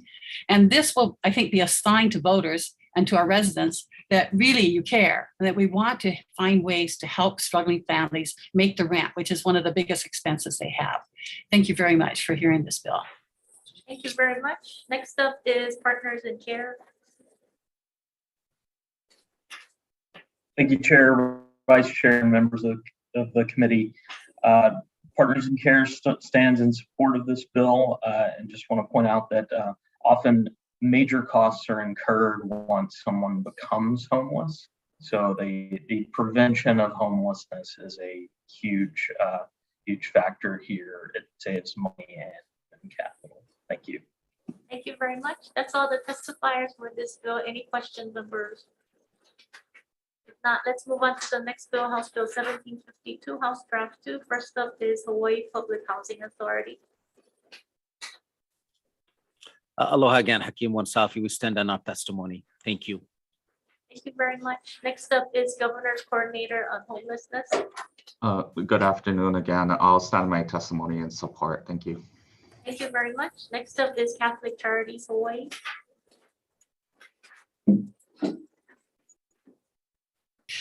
Aloha, Chair Yuke and Vice Chair Yamashita. We're providing comments on this bill. Well, we do strongly support the landlord incentives that are mentioned in this bill. We also feel that there needs to be a balance of what are the needs of the renters. And so we feel that along with landlords' incentives, there needs to be a strong prohibition against discrimination on people who are holding some kind of housing voucher or some kind of rental assistance. We've heard bills where we've heard that this would save people's lives, but if they can't use it, it's like winning the lottery and then you can't get it. You can't get it. So we respectfully urge that the House and the Senate include a prohibition along with these these landlord incentives. Thank you very much. Thank you very much. Next up is Partners in Care. Aloha, Chair, Vice Chair, and members of the committee. Partners in Care echoes Catholic Charities comment. Just as an example, we've had clients who got their voucher a year ago, and as of November are still looking for housing. And so it's to include this non-discrimination aspect into the bill. Thank you for the opportunity. Thank you very much. Next up is Hawaii Realtors Association. Hi, thank you for allowing me to testify. I'll stand on written testimony supporting the intent. Thank you. Thank you very much. Lastly is Hope Services Hawaii, Kristen Alice. Aloha, Kristen Alice here on behalf of Community Alliance Partners and Hope Services Hawaii. We would like to offer comments on this measure. Specifically, we understand the need for getting rid of discrimination against people based on their housing voucher status. And part of that is incentivizing landlords to rent to people who are utilizing Section 8 and other vouchers. However, this needs to go further, and we would respectfully request 2 amendments. One of them that would fully prohibit discrimination based on a renter's housing voucher status. This is something we've been asking for the last year or so, and we needed this to be fully outlawed so that landlords cannot use that as an excuse to discriminate against people who might be members of other protected classes. And this could be a mask to still discriminate against people because poverty does not cut across society equally. The other amendment we would request is that this provision be enforced by private civil action in court with damages that are high enough to dissuade the practice. So those are our comments on this. And please, let's make this illegal so that more people can get housed. Thank you. Thank you very much. That's all the testifiers who signed up to testify. Any questions, members? Representative Kobayashi. A question to Hakeem, Hawaii Public Housing Authority, and to realtors. What do you think about the suggestions to prohibit Section 8 discrimination? Is that to me, Representative? Yes. Okay. Yeah. Thank you for the question. I think it's sad when we see people returning the voucher or having all the doors shut for no reason other than the fact that a landlord has decided not to take Section 8 for any reason. Misconceptions, misunderstandings, and a lot of folks, we've seen them coming back to us and returning the voucher for this. It takes a long time, a lot of begging. So this bill initially had that language of having a balance, give incentives, but at the same time, take away any possibility for anyone to discriminate based on the mechanism that you pay in. Not everybody has cash in the bank. So when we do assist these folks, we guarantee the portion of the payment. We think that it's not right that people discriminate against us. So we fully support language to ban discrimination. And we also fully support providing incentive. And these incentives were the result of listening to the landlords, that government delays and all of that. These incentives will take care of that, but it does not take care of the part where folks discriminate against them for any reason that really not legitimate. And that's our view on it. Thank you. Do realtors have a comment?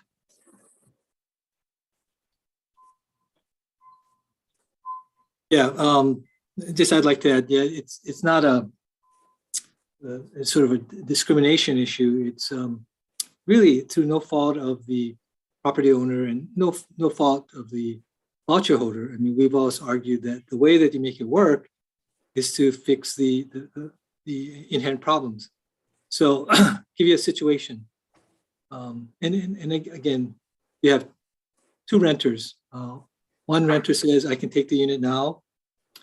The other renter says, who has a voucher, says, well, I can't take the unit now because I have to have an inspection. I have to fill out all this paperwork. It's going to take at least 1 month. And I'm going to lose, and you're going to have to eat the 1 month's loss of rent. And in addition, once it's approved, I can't pay you for 4 months. And so that's the situation that we're in right now because of the red tape and bureaucracy of the Section 8 process. So you can't blame property owner who has to pay bills, who has a mortgage to pay, has to pay maintenance fees to say, you know what, sorry, I can't lose 1 month's rent. I can't wait for 4 months to get it. And that's the situation we're in right now. So we're trying to eliminate the pain points or the friction points where we're trying to level the playing field so that we can have Section 8 voucher holders at the same level as non-Section 8 voucher holders so that the property owner doesn't lose that much rent. So that's the goal here. We're trying to fix the problem and make it feel like winning the lottery for both the property owner and the voucher holder. So if the bill were amended, as you suggest, to reduce the inspection time to 7 days, you would support prohibiting Section 8 discrimination? Well, again, you have to look at the whole picture, right? If you can do the inspection, if you can do the paperwork, if you can get everything done, within a few days, that puts you on one level playing field. But the other level playing field is, again, getting payment. You can't get paid for 4 months. Someone like my mom, has, retired teacher. She was living in this condo. She lives with me now. So she has this one condo that the maintenance fee is so high. She can't wait 4 months. She has a, retirement from a teacher and all this maintenance fee. It's very hard for her to imagine not getting paid for 4 months. So there's other factors. Thank you. Thank you. Any other questions? If not, let's move on to the next bill. House Bill 1826, House Draft 1. First up, it is Hawaii Public Housing Authority. Good afternoon again, Hakeem Wansafi. We stand on our testimony in support of this bill. Thank you. Thank you. Next up is Executive Office on Aging. Good afternoon, Chair, Vice Chair, members of the committee. Caroline Cuddy-Rao, Director of the Executive Office on Aging. We stand in strong support of this measure. Thank you. Thank you. Next up is Governor's Coordinator on Homelessness. Good afternoon, Chair, Vice Chair, members. I'll stand my testimony in support. Thank you. Thank you. Next up is AARP. Good afternoon, Audrey Suga Nakagawa from AARP. We stand in strong support of this bill. Thank you very much. Thank you. Next up is Catholic Charities Hawaii.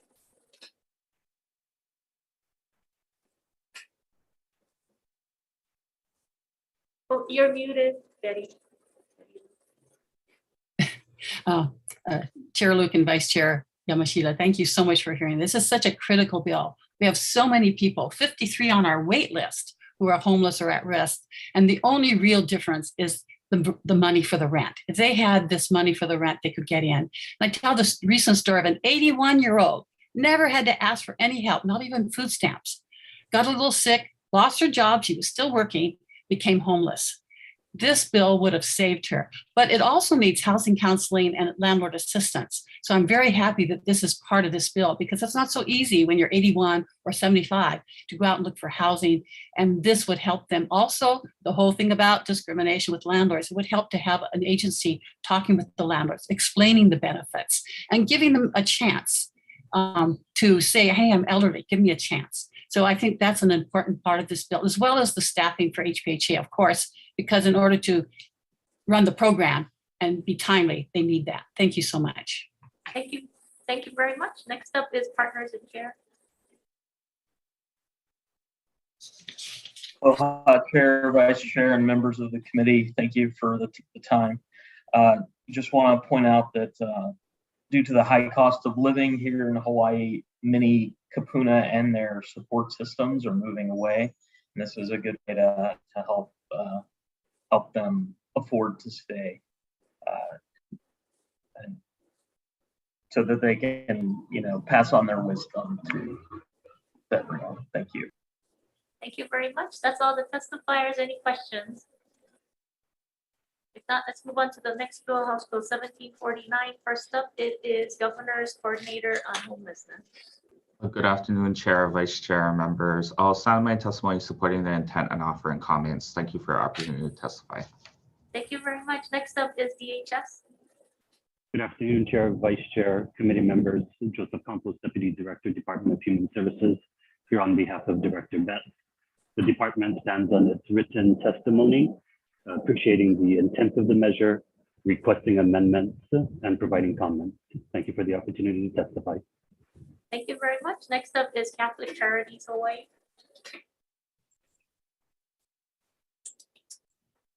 Chair Luke and Vice Chair Yamashita and members of the committee, thank you so much for hearing this bill. We stand in support with one amendment as stated in our testimony. Thank you. Thank you very much. Next up is Partners in Care.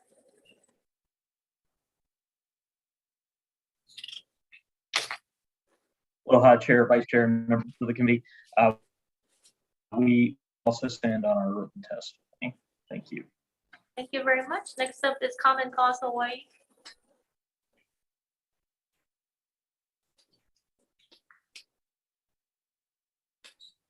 Okay, if not, next up is Hawaii Community Foundation. Aloha, Chair Luke, Vice Chair Yamashita, and committee members, Tadapo, Hawaii Community Foundation, testifying in support. Just a quick note that we believe this is a very important way to address this sector of housing need amongst the spectrum of housing needs across our state. So otherwise, we stand on our written testimony. Apologize for it being late. Thank you. Thank you very much. That's all the testifiers. Any questions? If not, let's move on to the next bill. House Bill 1837, House Draft 1. First up, it is Hawaii Public Housing. Aloha again, Hakeem Wansafi. We stand on our testimony in support. Thank you very much. Thank you very much. Next up is HHFDC. Denise Matsubara for HHFDC. We stand on our written comments, offering comments. Thank you. Next up is Hawaii Realtors. We'll stand on our written testimony in strong support. Thank you.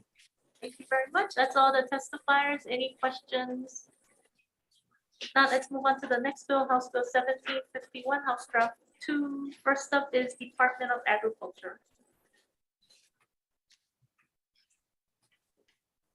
Good afternoon, Chair Luke, members of the committee.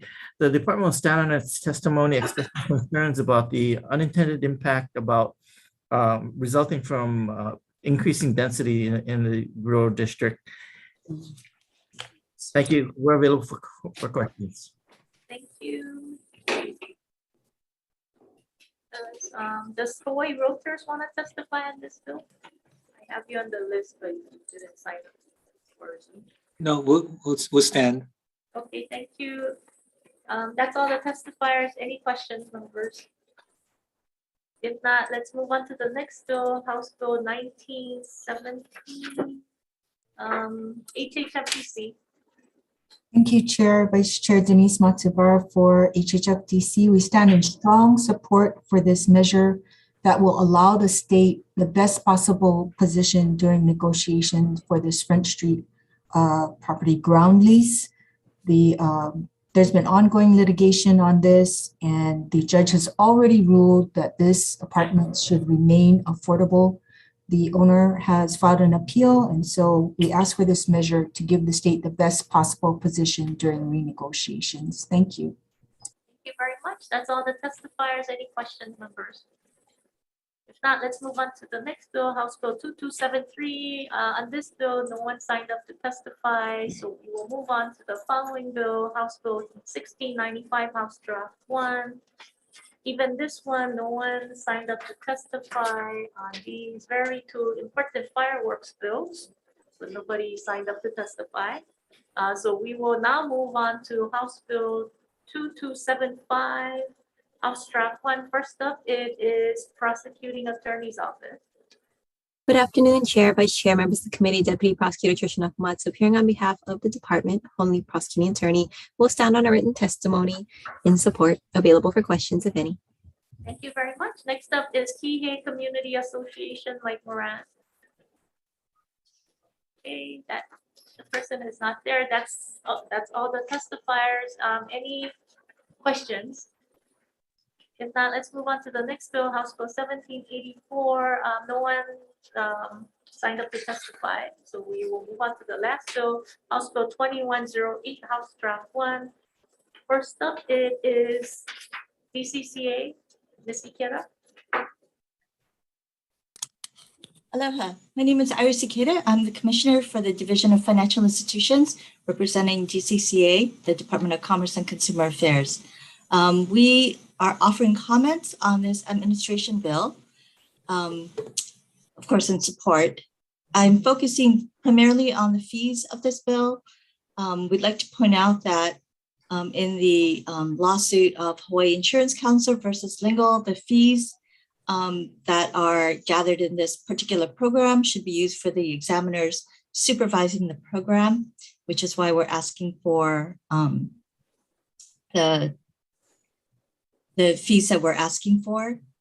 We wanted also point out that the request for funds is to implement the program.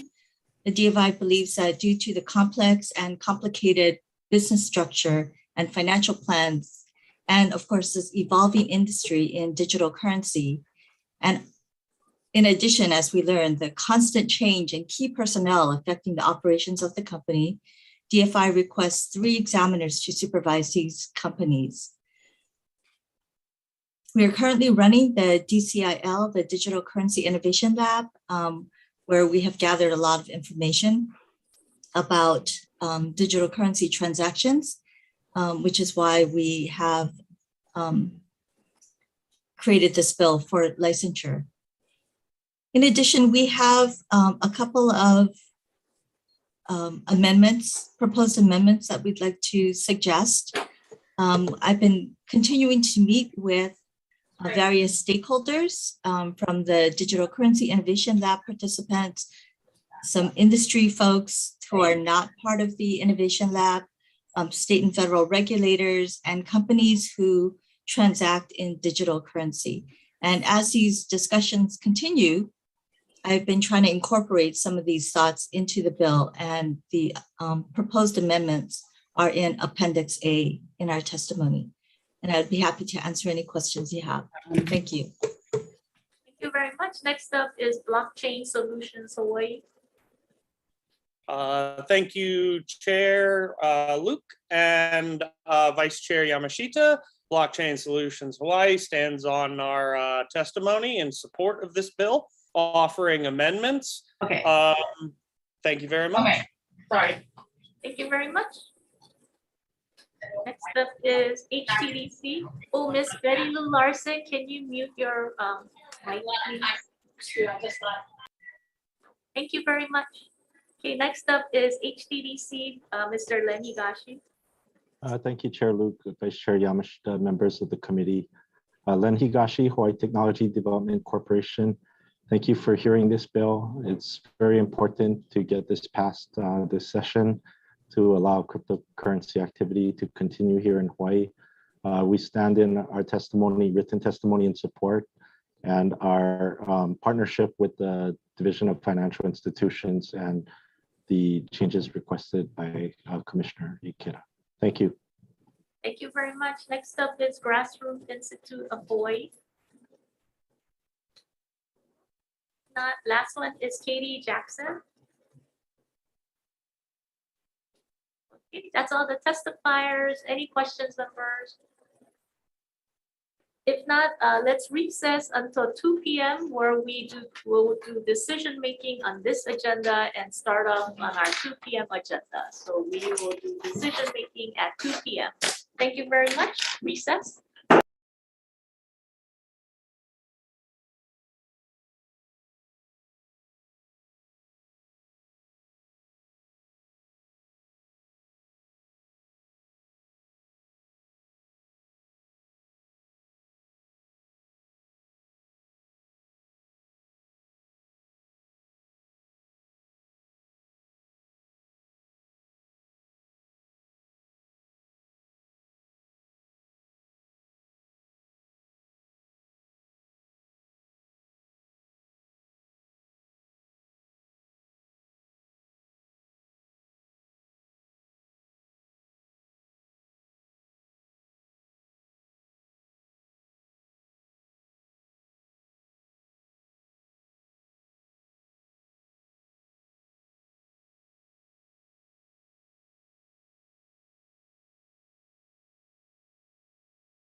Aloha Committee on Finance will reconvene for decision making on our 12:30 agenda, followed by our 2 p.m. agenda.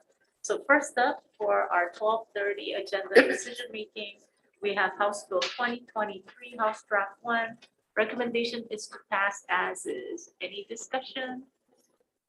Not, please take the vote. Okay, House Bill 2023 HD1 as is.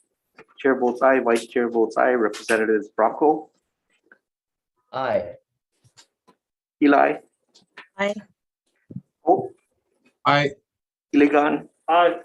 Kobayashi, Aye. Martin, Aye. Nishimoto, Caruso, Aye. Sayama, Aye. Tam, Aye. Todd, Aye. Wildberger, Aye. McDermott. Excused. Adopted. Thank you very much, members. Next up is House Bill 1748, House Draft 1. Recommendation is to pass as is. Any discussion?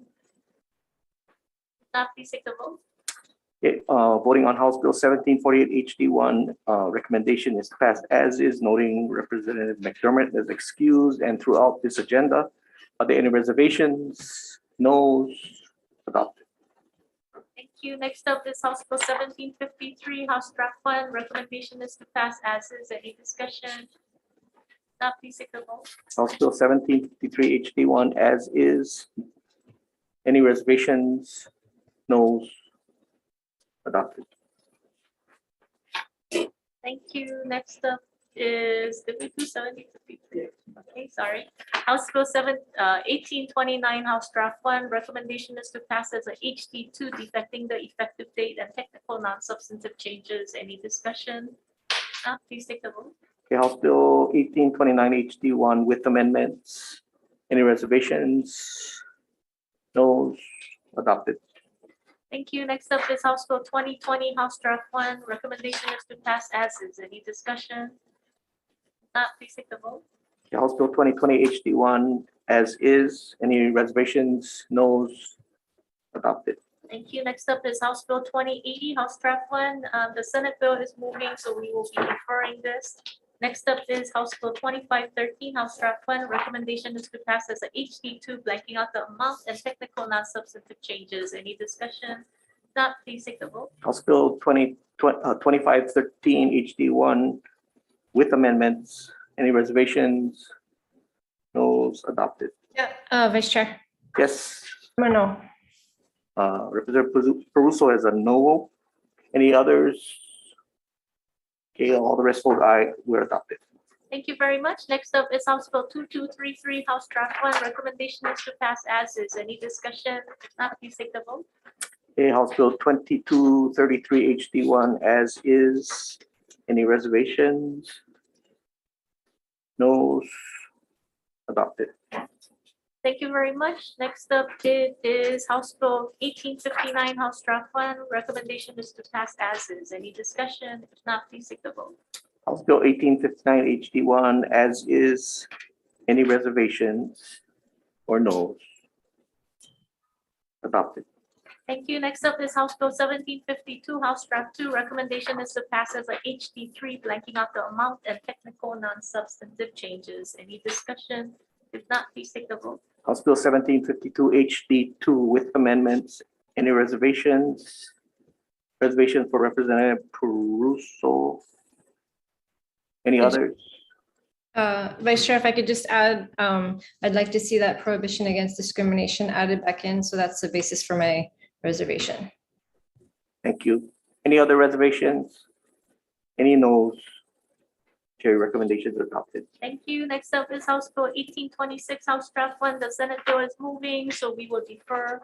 Next up is House Bill 1749, House Draft 1. Recommendation is to pass as is. Any discussion? If not, please take the vote. Okay, House Bill 1749 HD1 as is. Any reservations? Or no's? Chair, your recommendation is adopted. Thank you. Next up is House Bill 1837, House Draft 1. Recommendation is to pass as is. Any discussion? If not, please take the vote. Okay, House Bill 1837 HD1 as is. Any reservations? Reservations for Representative Caruso? No, that's a no vote. That's a no vote. Yeah. Any reservations? Any no? So just Representative Bruce. So all others vote aye. Adopted. Thank you. Next up is House Bill 1751, House Draft 2. This will be deferred as the Senate bill is moving. Next up is House Bill 1917. The recommendation is to pass as a HD1, defecting the effective date and technical non-substantive changes. Any discussion? Not, please take the vote. Okay, House Bill 1917 with amendments. Any reservations? No. Adopted. Thank you. Next up is House Bill 2273, House Draft 1, relating to fireworks. Recommendation is to pass as is. Any discussion? Now, please take the vote. House Bill 2273 HD1 as is. Any reservations? No's. Adopted. Thank you. Next up is House Bill 1691, House Draft 1. Recommendation is to pass as is. Any discussion? If not, please take the vote. Okay, House Bill 1695 HD1 as is. Any reservations or no? Adopted. Thank you. Next up is House Bill 2275, House Draft 1. Recommendation is to pass as is. Any discussion? If not, please take the vote. House Bill 2275 HD1 as is. Any reservations? No's. Adopted. Thank you. Next up is House Bill 1784, House Draft 1, relating to building inspections. Recommendation is to pass as is. Any discussion? If not, please take the vote. House Bill 1784 HD1 as is. Any reservations?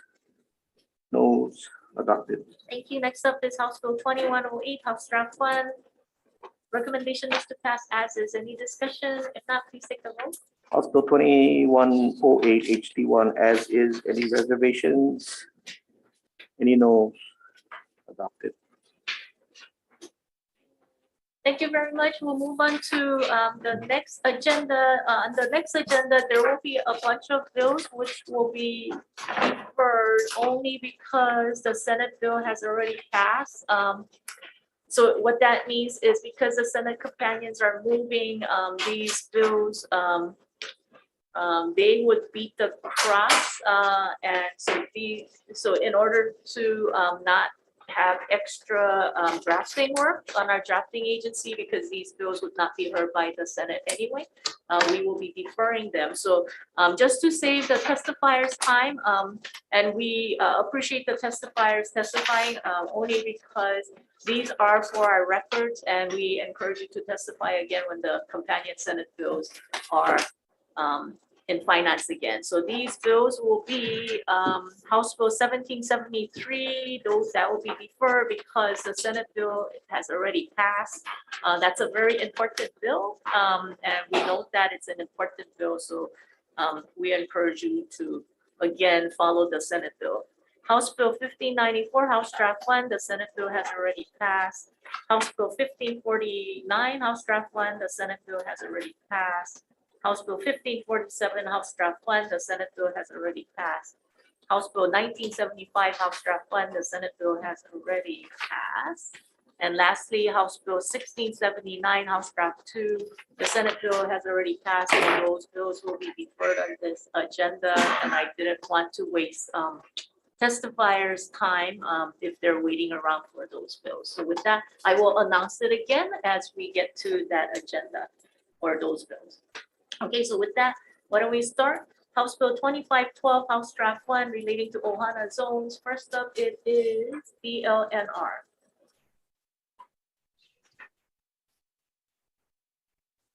Aloha, Chair. We'll just stand on our testimony. Thank you very much. Next up is Attorney General's Office. Good afternoon, Chair Luke and members of the committee. This is Melissa Lewis, Deputy Attorney General. I've submitted written testimony, and I'm also available for questions. Thank you very much. Next up is Department of Human Services. Aloha, Chair, Vice Chair, members of the committee, Kathy Betts, Director for the Department of Human Services. We'll stand on our written testimony supporting extending the Ohana Zone pilot program, but also requesting the deletion of the HRS 346 exemption that's found in HD1. Thank you. Thank you very much. Next up is Governor's Coordinator on Homelessness. Good afternoon, Chair, Vice Chair, and members. I appreciate the intent of this measure and do support the extension of the Ohana Zone program, but have some concerns regarding the broad exemptions specified in Section 1, and will defer to the respective executive branch agencies regarding potential unintended impacts. And thank you for the opportunity to testify. I'll stand on the remainder of my comments. Thank you very much. Next up is Haima. Good afternoon, Chair, Vice Chair. My name is Luke Myers, the Administrator of the Hawaii Emergency Management Agency. HIEMA stands on written testimony offering comments on 2512. There are potentially some unintended consequences on our floodplain management and the National Flood Insurance Program, available for discussions necessary. Thank you. Thank you very much. Next up is Partners in Care. Chair Luke and members of the committee, thank you for the opportunity to testify. Partners in Care stands in support and would like to point out that the Ohana Zone funding has brought innovative solutions to address homelessness. The extension of this funding will enable more programs to be created and to put more permanent solutions that are effective. We also support the exemptions that will enable these programs to start up, but also want to note that we need to be cognizant of any exemptions that may jeopardize the safety of the project. Thank you for the opportunity to testify. Thank you very much. Next up is Collaborative Quality Consulting, EBA Vocalized. Okay, if not, Catholic Charities. Aloha, Chair Luke and members of the committee. I'm Betty Lou Larson with Catholic Charities Hawaii. We stand on our written testimony and support. Thank you very much. That's all the testifiers who signed up to testify. Any questions, members? If not, let's move on to the next bill, House Bill 1797. First up is DHS.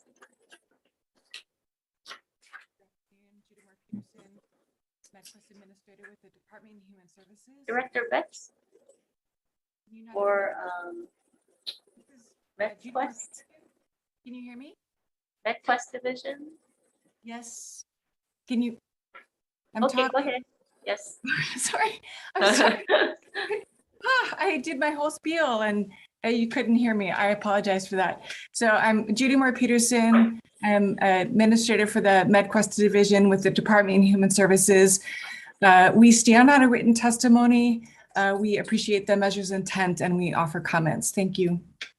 Thank you very much. Governor's Coordinator on Homelessness. Good afternoon. I'll stand on my testimony, appreciating intent and offering comments. Thank you. Thank you very much. That's all the testifiers who signed up. Any questions, members? If not, let's move on to the next bill. House Bill 1980. First up, it is DCCA, Insurance Division. Hi, Chair, Vice Chair, members of the committee. DCCA Insurance Division stands on its written testimony offering comments. Thank you. Thank you. Next up is MedQuest. Hi, good afternoon. Judy Moore Peterson, MedQuest Administrator with the Department of Human Services. We stand on a written testimony offering comments. Thank you. Thank you very much. Next up is AARP.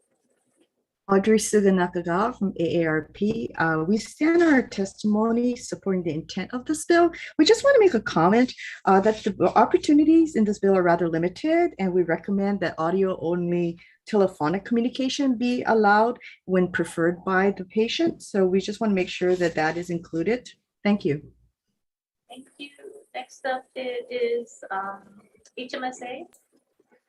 Good afternoon, Chair, Vice Chair, and members of the committee. My name is Lindsay Garcia on behalf of HMSA. We are in strong support of HB 1980. We support telephonic services as a modality of care and believe that this measure will assist in increasing access to behavioral health care across the state. Thank you for the opportunity to testify. I'm available for any questions. Thank you very much. Next up is Hawaii Pacific Health. Good afternoon, Chair, Vice Chair, member of the committees, Mike Robinson, Hawaii Pacific Health, and we stand in our written testimony providing comment. Thank you. Thank you. Next up is Hawaii Psych Association. Alex. Thank you. Good afternoon. I'll just briefly summarize our testimony. We support the intent of the bill, which purports to increase access to audio-only mental health sessions, but we have specific objections to three provisions. which have great potential to actually limit access to audio mental health. And we prefer that language used by the Center for Medicare and Medicaid services be substituted, which expressly includes telephone and audio-only communications technology in its definition of interactive telecommunications commission. The legislation says that audio can be covered if only if video is unavailable, but there are situations, as we've pointed out, some senior citizens prefer audio sessions. I want to point out that disproportionately people that live in rural areas, people with lower incomes, and racial minorities, the elderly, are much more likely to prefer audio over video or in-person sessions. So we want to make sure that they're covered. And why not let the decision rest with the clinician as to which modality is appropriate? And I just want to point out, and to conclude, there is increasing research which we've collected, which does show that telephone-only mental health sessions are just as effective as video or in person. Thank you very much. Thank you very much. Next up is Hawaiian Islands Association for Marriage and Family Therapy. Aloha, Chair Luke, Vice Chair Yamashita, members of the committee, Becky Gardner on behalf of the Hawaiian Islands Association of Marriage Family Therapy. We stand on our written comments on this bill. I just want to stress orally that we believe that the net effect of this bill should be on increased access. I know there's been previous iterations that actually may prove to restrict access. It's been fixed now, but we just want to make sure that we're increasing access. And also recent research has found that telephonic service is critical to improving access for several vulnerable groups, including the elderly, low income, mobility challenged, limited English proficient, and rural residents. So we ask the committee to keep this in mind. And finally, the Hawaiian Islands Association for Marriage and Family Therapy, we encourage and are amenable to some of the developments on a policy level that Centers for Medicare, Medicaid Studies are working on language to ensure that telephonic services do count as telehealth. So we encourage the committee to look at that language from CMS. Thank you for the opportunity to testify. Thank you very much. Next up is National Association of Social Workers Hawaii Chapter. Hi, yes, Becky again on behalf of National Association Social Workers Hawaii Chapter. Similar to the previous testimony, we just also want to stress on the Medicare matter, if publicly funded Medicare provides parity for telephonic treatment, we believe that private insurance should do the same. Thank you for the opportunity. Thank you very much. Next up is Queens Health Systems. Aloha, Chair, members of the committee. J.C. Michaelanek on behalf of the Queens Health Systems. We'll stand on our testimony and our comments on this particular measure. Thank you. Thank you very much. That's all the testifiers. Any questions, members? If not, let's move on to the next bill, House Bill 1773. As announced at the beginning of this hearing, this bill will be deferred because the Senate has been so efficient in passing out the Senate companion, and as such, this bill would not be entertained by the Senate anyway. So with that, let's move on to the next bill, House Bill 1754, House Draft 1, Adult Dental Medicaid Benefits. First up is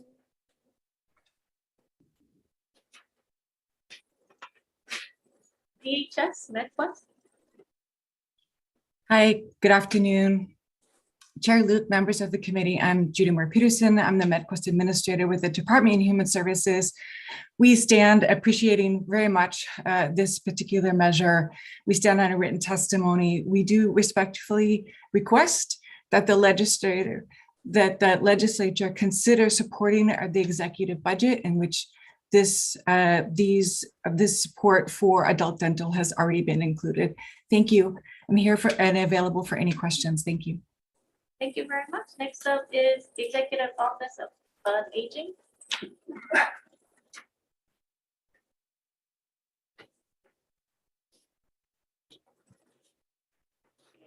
If not, Kaiser Permanente.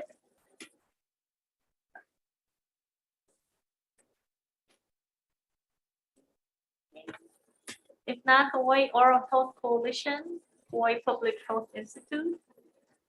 Hi, good afternoon, Chair Luke and members of the committee. My name is Patrick Donnelly. I'm the statewide Oral Health Coalition Manager for Hawaii Public Health Institute. I'd like to really sincerely thank this committee for hearing this important issue today. I've written testimony on behalf of the coalition in strong support of this measure, and I've outlined many reasons why reinstating coverage to adults on Medicaid is so important, including the associated financial implications and cost savings involved. When referring to the ADA's 2020 Health Policy Institute fiscal analysis, I really can imagine that there's no easy task to select the best option for coverage. However, given the vulnerable population that's gone without this preventative and restorative coverage for so long, they're likely to present significant oral health needs if this coverage were to be reinstated. A very basic coverage option is absolutely a step in the right direction. But in order to begin to reverse the high ER utilization that we currently see due to preventable oral health problems, we'd like to just respectfully encourage consideration for a coverage option that will most effectively address the high need. I know there's a lot of people who've been working towards this for quite some time, and I'm absolutely ready to help in any way I can. Thank you guys so much for the opportunity to testify. Thank you very much. Next up is Save Medicaid Hawaii. If not, Aloha Care. Good afternoon, Chair, members of the committee. Peggy Mearswell with Aloha Care. Thank you so much for hearing this measure. As you know, it is so important. We'll just stand on our written testimony in strong support. Thank you. Thank you very much. Next up is AARP. Audrey Suga Nakagawa from AARP. We stand strongly in support of this measure. We know that cost concerns and lack of dental coverage contribute to many older adults foregoing routine and other dental care. Broadening the benefits to the Medicaid enrollee would greatly improve their overall health and reduce the risk of costly medical care and emergency room visits. So thank you very much for allowing us to testify in support of this measure. Thank you very much. Next up is Waimanalo Health Center. Okay, if not, Catholic Charities. Aloha, Chair Luke and members of the committee. I'm Betty Lou Larson with Catholic Charities Hawaii. We stand in strong support on our written testimony. Thank you very much. Lastly, it's Don Sand. Hi, Chair and committee and representatives. Thank you so much for listening. I've only been in Hawaii for 7 years as a dentist, but I spent 25 years working as a cosmetic dentist in California, and I enjoyed and had fun every day. But the last 7 years has been painful. I've never seen so many deserving people here in Hawaii suffer from the lack of dental care. Oral health is the only disease in our modern times that's both preventable and curable. And when dollar care is not available to the majority of our population here, the untreated oral health that results has many collateral problems affecting health, pain and suffering, mental health, low self-esteem, even causing social isolation, and at times loss of personal financial health. Dental infections are often resulting in millions of dollars of unnecessary ER visits, but patients with chronic tooth and gum disease are not even able to chew their food properly. This lack of nutrition results in making a lot of whole body diseases worse. Cardiovascular diseases, diabetes. Untreated tooth and gum infections can result in cardiovascular disease, systemic disease that can even result in death. So we see some of the facial infections eventually end in the patient passing away.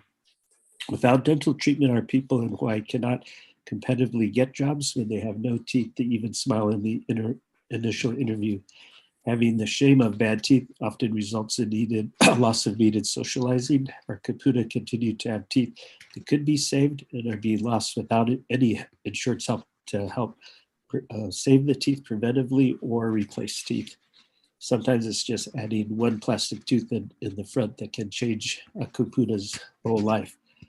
With a compassionate adult Medicare plan, early diagnosis, early dental treatments can resolve problems that are often very small and can be fixed quickly with very little cost.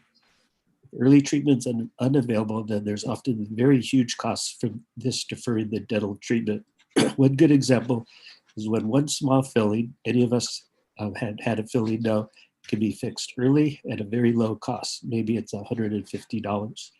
But if the decay is let to go untreated, it eventually goes to the nerve. So that necessitates an abscess, root canal, surgical removal. That could cost as much as $3,000 in a private practice. So this $150 not spent early causes pain and suffering and a necessity for a $3,000 investment. If the finances are not available at that point, the tooth is most often removed. Without adult Medicaid, there are minimal provisions helping adults even replace those teeth. The sad scenario, this one tooth scenario can be repeated 32 times, 32 nightmares for each patient, as each tooth that could have been saved is lost. Without this lack of oral health care for people of Hawaii, they can lose their self-esteem, they lose ability to get proper nutrition, they lose these job opportunities, social opportunities, and there is a lot of loss of joy being in pain and suffering. In conclusion, having a healthy smile is worth millions of dollars to each deserving adult, and it should be considered a human right. There's one thing that we could do with our influence today and to leave a humanitarian legacy from the influence we have, our voice, our decision-making, our budget-making. Let's look at reinstated adult Medicaid as the single best return to investment of quality life for this large part of Hawaiian underserved. Thanks. Thank you. Any questions, members? Representative Kobayashi. Hello, for MedQuest. You have outlined option 1, 2, and 3. Is there an option 2A and 2B?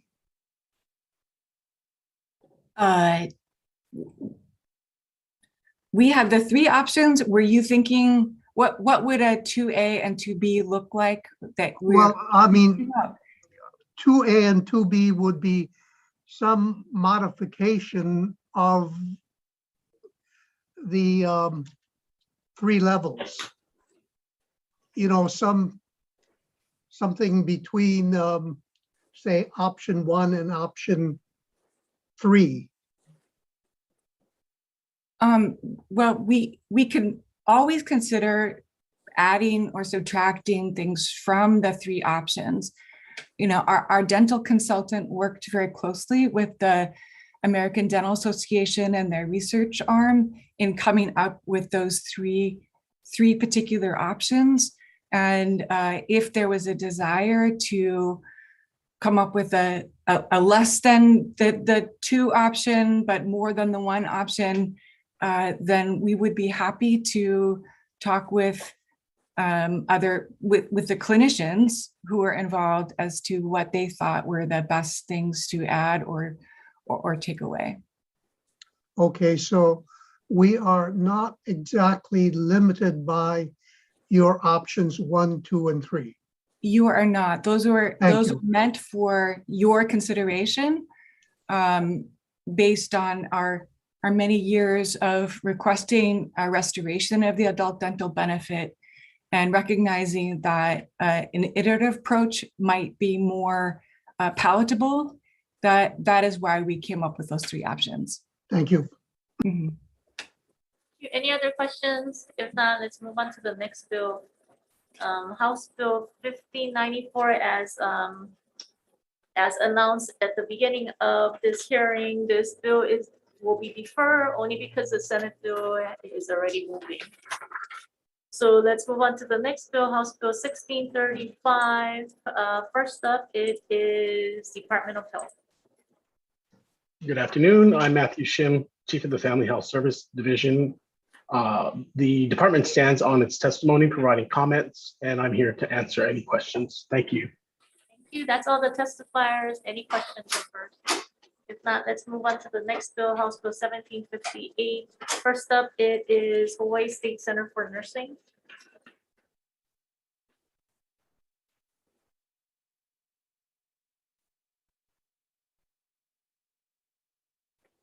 It's not. The delay, my Oh, okay, go ahead. keyboard was sticking. I apologize for that. This is Laura Reichart. I'm the director of the Hawaii State Center for Nursing, and we stand on our written testimony and are available for questions or comments. Thank you very much. Next up is Board of Nursing.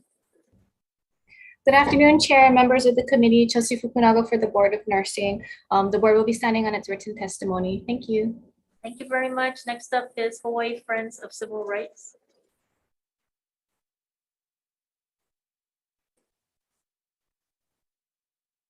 Good afternoon, Chair Pat McManamon and members of, good afternoon, members of the committee. We stand in strong support of this measure, and I'll rest on our testimony. Thank you very much. Next up is Hawaii Coalition for Immigrant Rights. Good afternoon, Chair Luke and members of the committee. My name is Catherine Chen, and I'm representing the Hawaii Coalition for Immigrant Rights. Thank you very much for your support and for this opportunity to testify in strong support of this bill. We stand on our written testimony. Thank you very much. Next up is Liza Ryan Gill.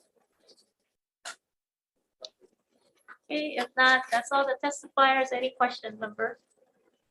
If not, let's move on to the next bill. House Bill 1549 and 1547 will be deferred as the Senate bill are already moving. We wanted to thank the testifiers for their testimony. It will be in our records, and we encourage you to submit testimony again when we hear the Senate companion bills. So with that, let's move on to House Bill 1575. First up, it is Hawaii Medical Board. Good afternoon, Chair, Vice Chair, members of the committee. Ilani Kioki, Executive Officer of the Hawaii Medical Board. The board will stand on its written testimony in support of this measure. Thank you. Thank you very much. Next up is Kaiser. Aloha, Chair, Vice Chair Jonathan Ching for Kaiser Permanente. You have a written testimony in support of this bill. We're available for any questions. Thank you. Thank you. That's all the testifiers. Any questions, members? If not, let's move on to the next bill. House Bill 1975, House Draft Plan. Again, this bill will be deferred because the Senate bill is moving, and we wanted to thank the testifiers and encourage you to submit your testimony as we entertain the Senate companion bill. Next up is House Bill 1666, House Draft 1. First up is Governor's Coalition on Homelessness. Good afternoon, Chair, Vice Chair, and members. I stand on my testimony supporting the intent and deferring to Department of Health regarding implementation of the program. Thank you. Thank you very much. Next up is Office of Public Defender. Good afternoon. My name is Noelle Kakimoto from the Office of the Public Defender. We stand on our written testimony in support of the bill's intent and offering comments. Thank you. Thank you very much. Next up is Department of Health Behavioral Health Administration. Good afternoon, Chair and committee members. We stand on our testimony in support with our written offered amendment just regarding the term mental health professional versus licensed mental health counselor. Let me know if you have any questions. Thank you very much. Next up is Office of Housing. Thank you, Chair and members of the committee. My name is Ailina Laborte. I'm standing in here for Trish Lachika, Executive Director of the Mayor's Office on Housing. Thank you for this opportunity. We stand in support of the measure relating to mental health. Currently, the city's Department of Emergency Services provides assistance to persons experiencing homelessness on the street through our CORE program that stands for Crisis Outreach Response and Engagement. And CORE is staffed by community health workers experienced in social work and emergency medical technicians who are trained in the field. The Office of Housing requests that this, should this bill pass, that the definition first responder include the frontline workers also involved in our CORE program. Thank you for the opportunity. Thank you very much. Lastly, we have the Department of Prosecuting Attorney. Good afternoon, Chair, Vice Chair, members of the committee, Deputy Prosecuting Attorney Mark Tom for the department. Department stands on its written testimony in support of House Bill 1666. Thank you. Thank you very much. That's all the testifiers. Any questions, members? If not, let's move on to the next bill, House Bill 1824, House Draft 1. First up is State Long-Term Care Ombudsman Program. Aloha and good afternoon, Chair Luke, Chair Luke, Vice Chair Yamashita, and committee members. I'm John McDermott, and I've been the State Long-Term Care Ombudsman since 1998. The long-term care ombudsman is federally and state mandated to advocate for anyone living in a nursing home, assisted living facility, expanded or regular adult residential care home, or a community care foster family home. I am a staff of one with a volunteer coordinator plus an Oahu ombudsman beginning March 1st.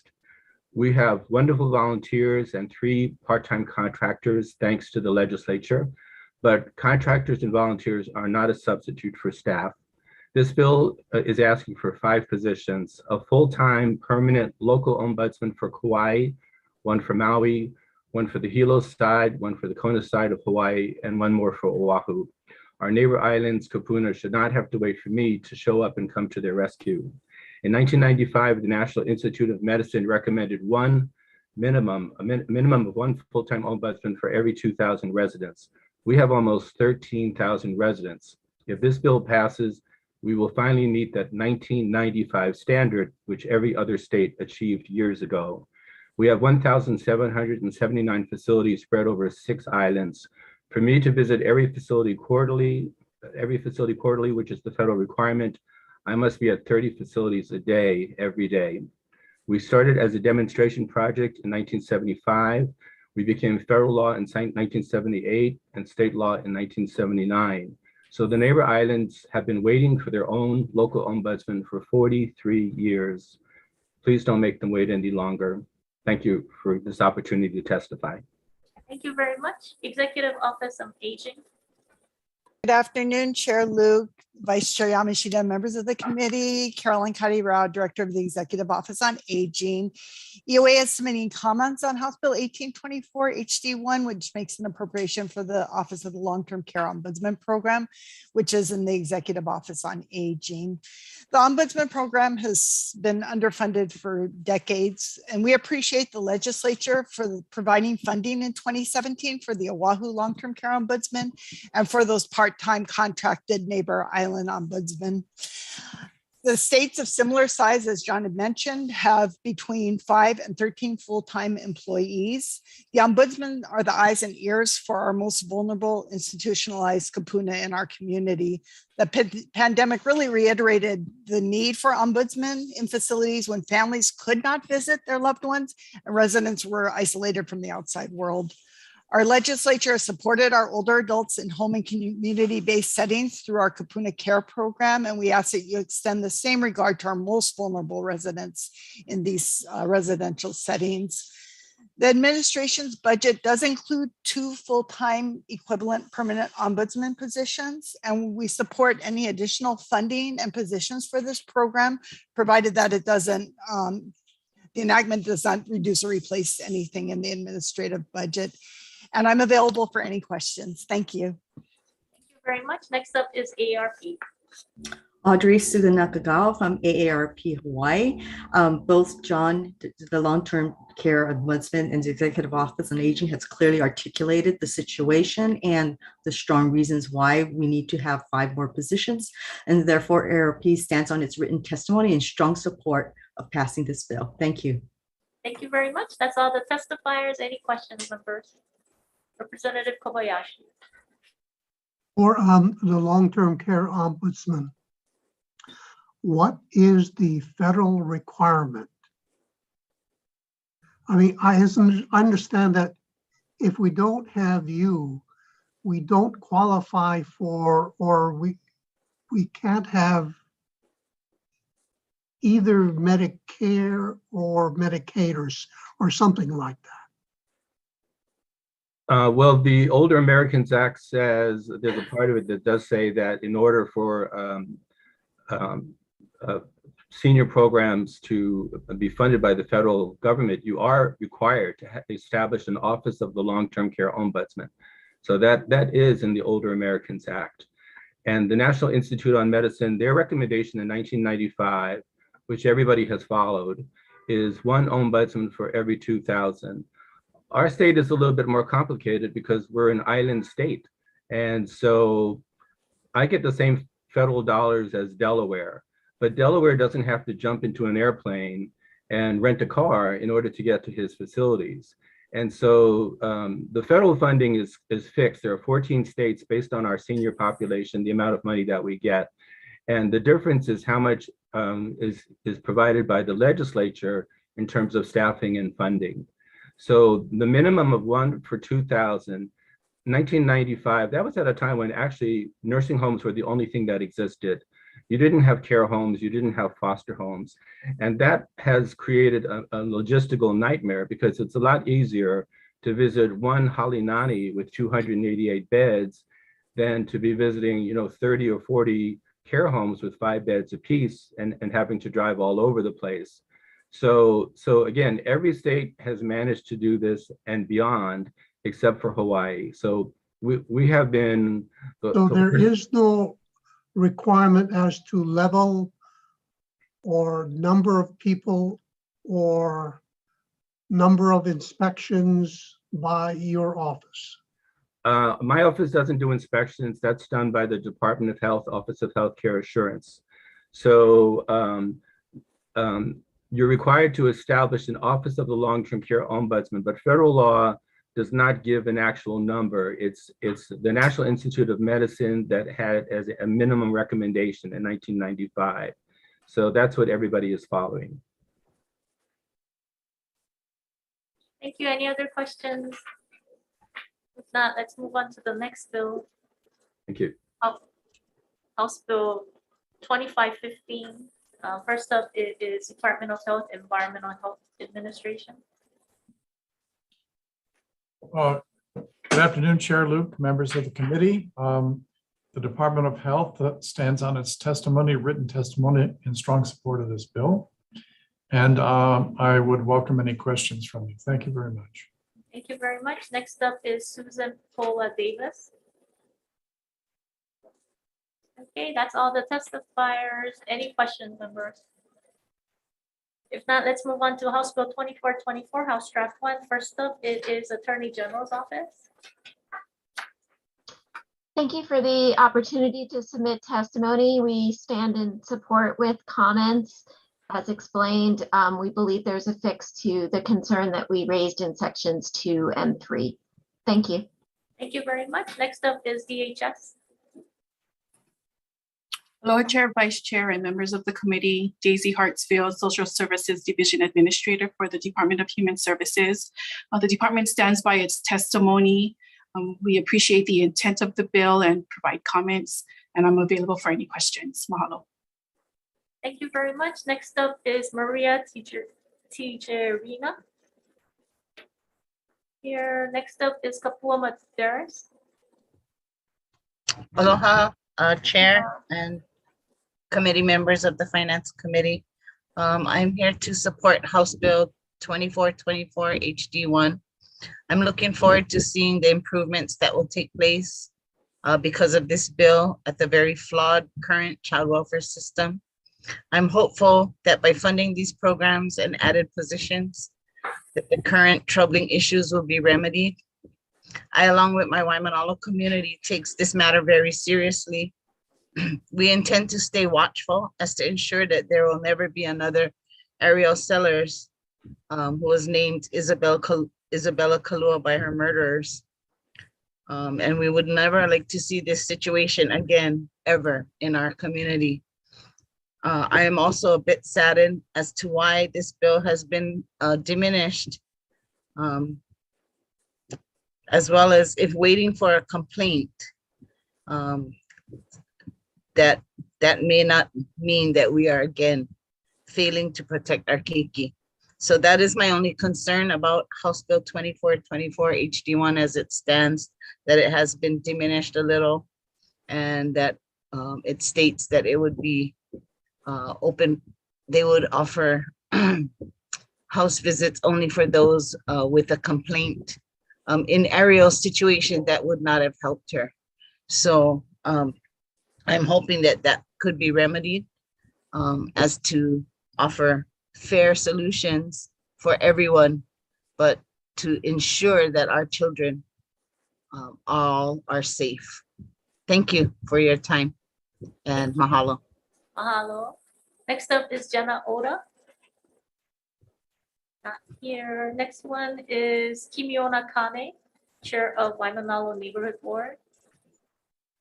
Not present. Next one is Kapola Haina Moniz Pa. Aloha, aloha chair and committee. Mahalo for the opportunity and mahalo ke akua that this is being put together. I strongly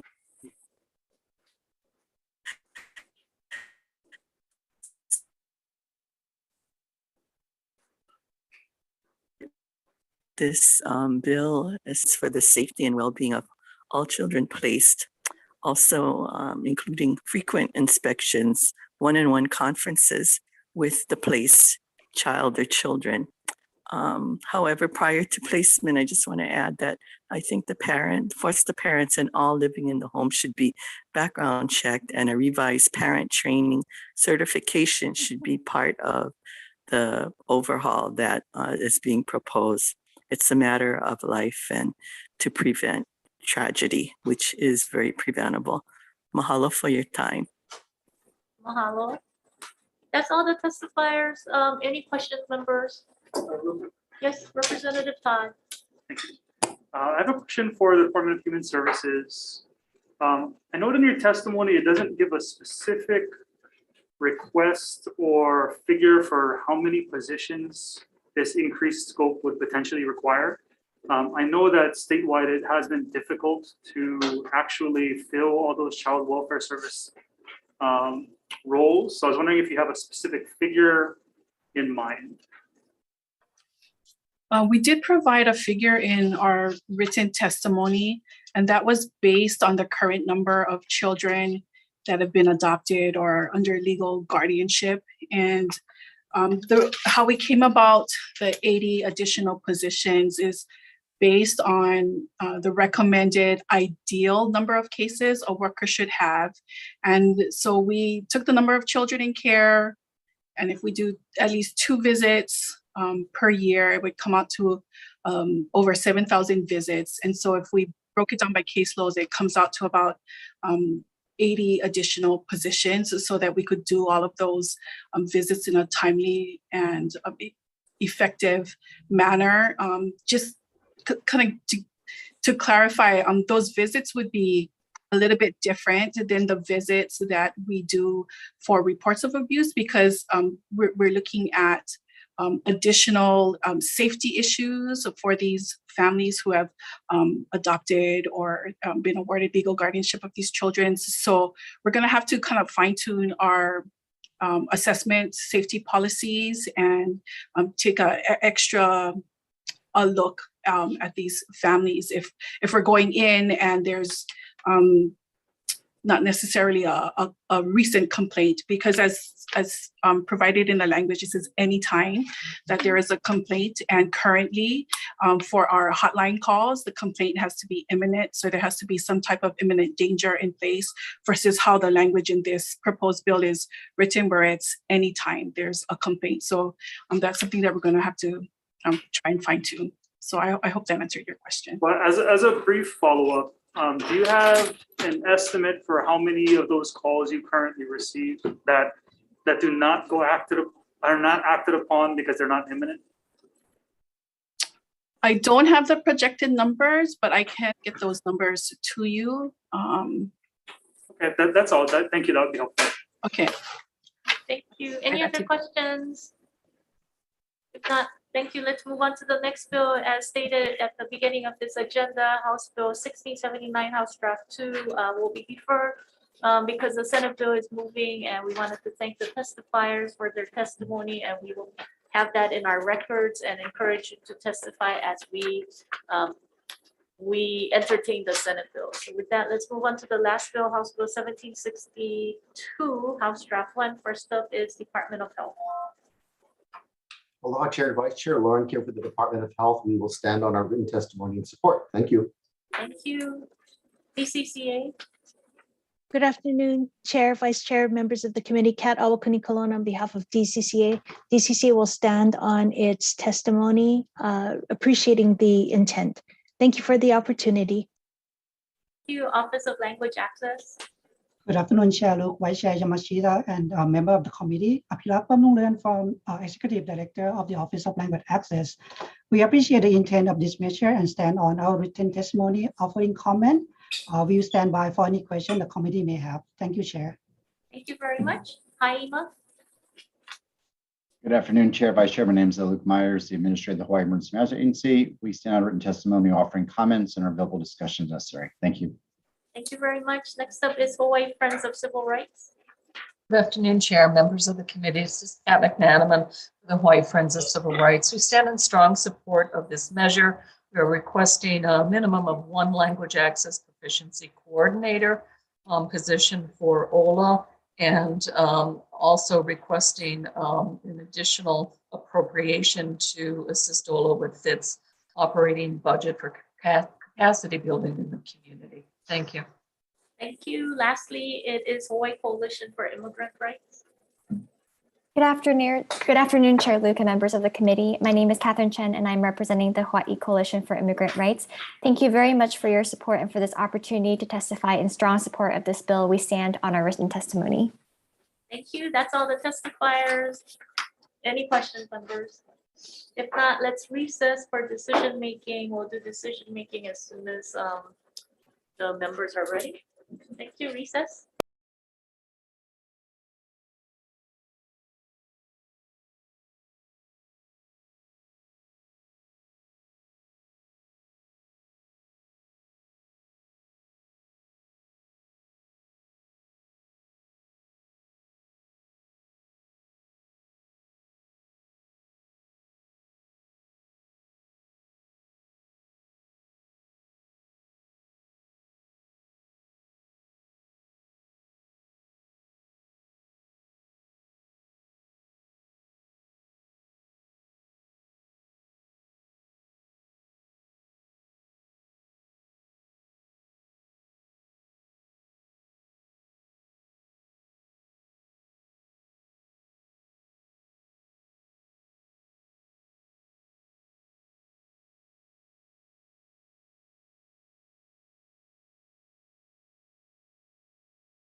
Thank you, members. Thank you, audience. Committee on Finance will reconvene for decision making on our third agenda, which is our 2 p.m. agenda. The first up is House Bill 2512, House Draft Plan. Recommendation is to pass as a HD2, blanking out the amount, affecting the effective date and technical non-substantive changes. Any discussion? Not, please take the vote. Okay, House Bill 2512 HD1 with some amendments. Chair votes aye, Vice Chair votes aye. Representative Bronco. Aye. Eli. Aye. Hope. Aye. Ligon. Aye. Kobayashi. Aye. Martin. Aye. Nishimoto. Russo. Aye. Sayama. Aye. Pam. Aye. Todd. Aye. Wahlberger. Aye. McDermott. Excuse. Adopted. Thank you, members. Next up is House Bill 1797, House Draft Plan. Recommendation is to pass as is. Any discussion? If not, please take the vote. Okay, voting on House Bill 1797 HD1, noting the excused absence of Representative McDermott throughout the rest of this agenda. Are there any reservations? No. Adopted. Thank you very much. Next up is House Bill 1980, House Draft 2. Recommendation is to pass as is. Any discussion? If not, please take the vote. Okay, House Bill 1980, House Draft 2, voting as is. Any reservations? Any no's? Adopted. Thank you very much. Next up is House Bill 1773, which will be deferred. Next up is House Bill 1754, House Draft 1. Recommendation is to pass as is. Any discussion? If not, please take the vote. Okay, House Bill 1754 HD1 as is. Any reservations? No's? Adopted. Thank you. Next up is House Bill 1594, House Draft 1, which will be deferred. Next up is House Bill 1635, House Draft 1. Recommendation is to pass as a HD2. We will be, with the concurrence of the health chair and at the request of the introducer, we will be including into this task force the 4 Maui FQAC, which will include Malama Ike Ola Health Center, Molokai Community Health Center, Lanai Community Health Center, and Pana Health. And technical non-substantive changes. Any discussion? Not, please take the vote. Okay, House Bill 1635 HD1 with amendments. Are there any reservations? No's? Adopted. Thank you. Next up is House Bill 1758, House Draft 2. Recommendation is to pass as is. Any discussion? Not, please take the vote. House Bill 1758, House Draft 2 as is. Any reservations? No's? Adopted. Thank you. Next up is House Bill 1549, House Draft 1, and House Bill 1547, House Draft 1. Those will be deferred. We will entertain the Senate bill. Next up is House Bill 1575, House Draft 2. Recommendation is to pass as is. Any discussion? Not, please take the vote. 1575. 1575, Yeah, sorry. okay. By House Draft 2. Okay, House Bill 1575, House Draft 2, recommendation is to pass as is. Any reservations? No's? Adopted. Thank you. Next up is House Bill 1975, House Draft 1 will be deferred and we will entertain the Senate bill. Next up is House Bill 1666, House Draft 1. Recommendation is to pass as is. Any discussion? Not, please take the vote. House Bill 1666, House Draft 1 as is. Any reservations? No's? Adopted. Thank you. Next up is House Bill 1824, House Draft 1. Recommendation is to pass as is. Any discussion? Not, please take the vote. House Bill 1824 HD1 as is. Any reservations? No's? Adopted. Thank you. Next up is House Bill 2515, House Draft 2. Recommendation is to pass as is. Any discussion? Not, please take the vote. House Bill 2515, House Draft 2 as is. Any reservations? No's? Adopted. Thank you. Next up is House Bill 2424, House Draft 1. Recommendation is to pass as is. Any discussion? Not, please take the vote. Okay, House Bill 2424 HD1 as is. Any reservations?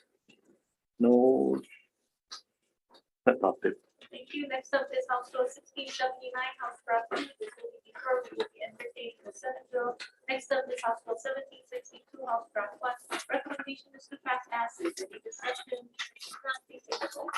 1762 HD1 as is. Are there any reservations? Or no's?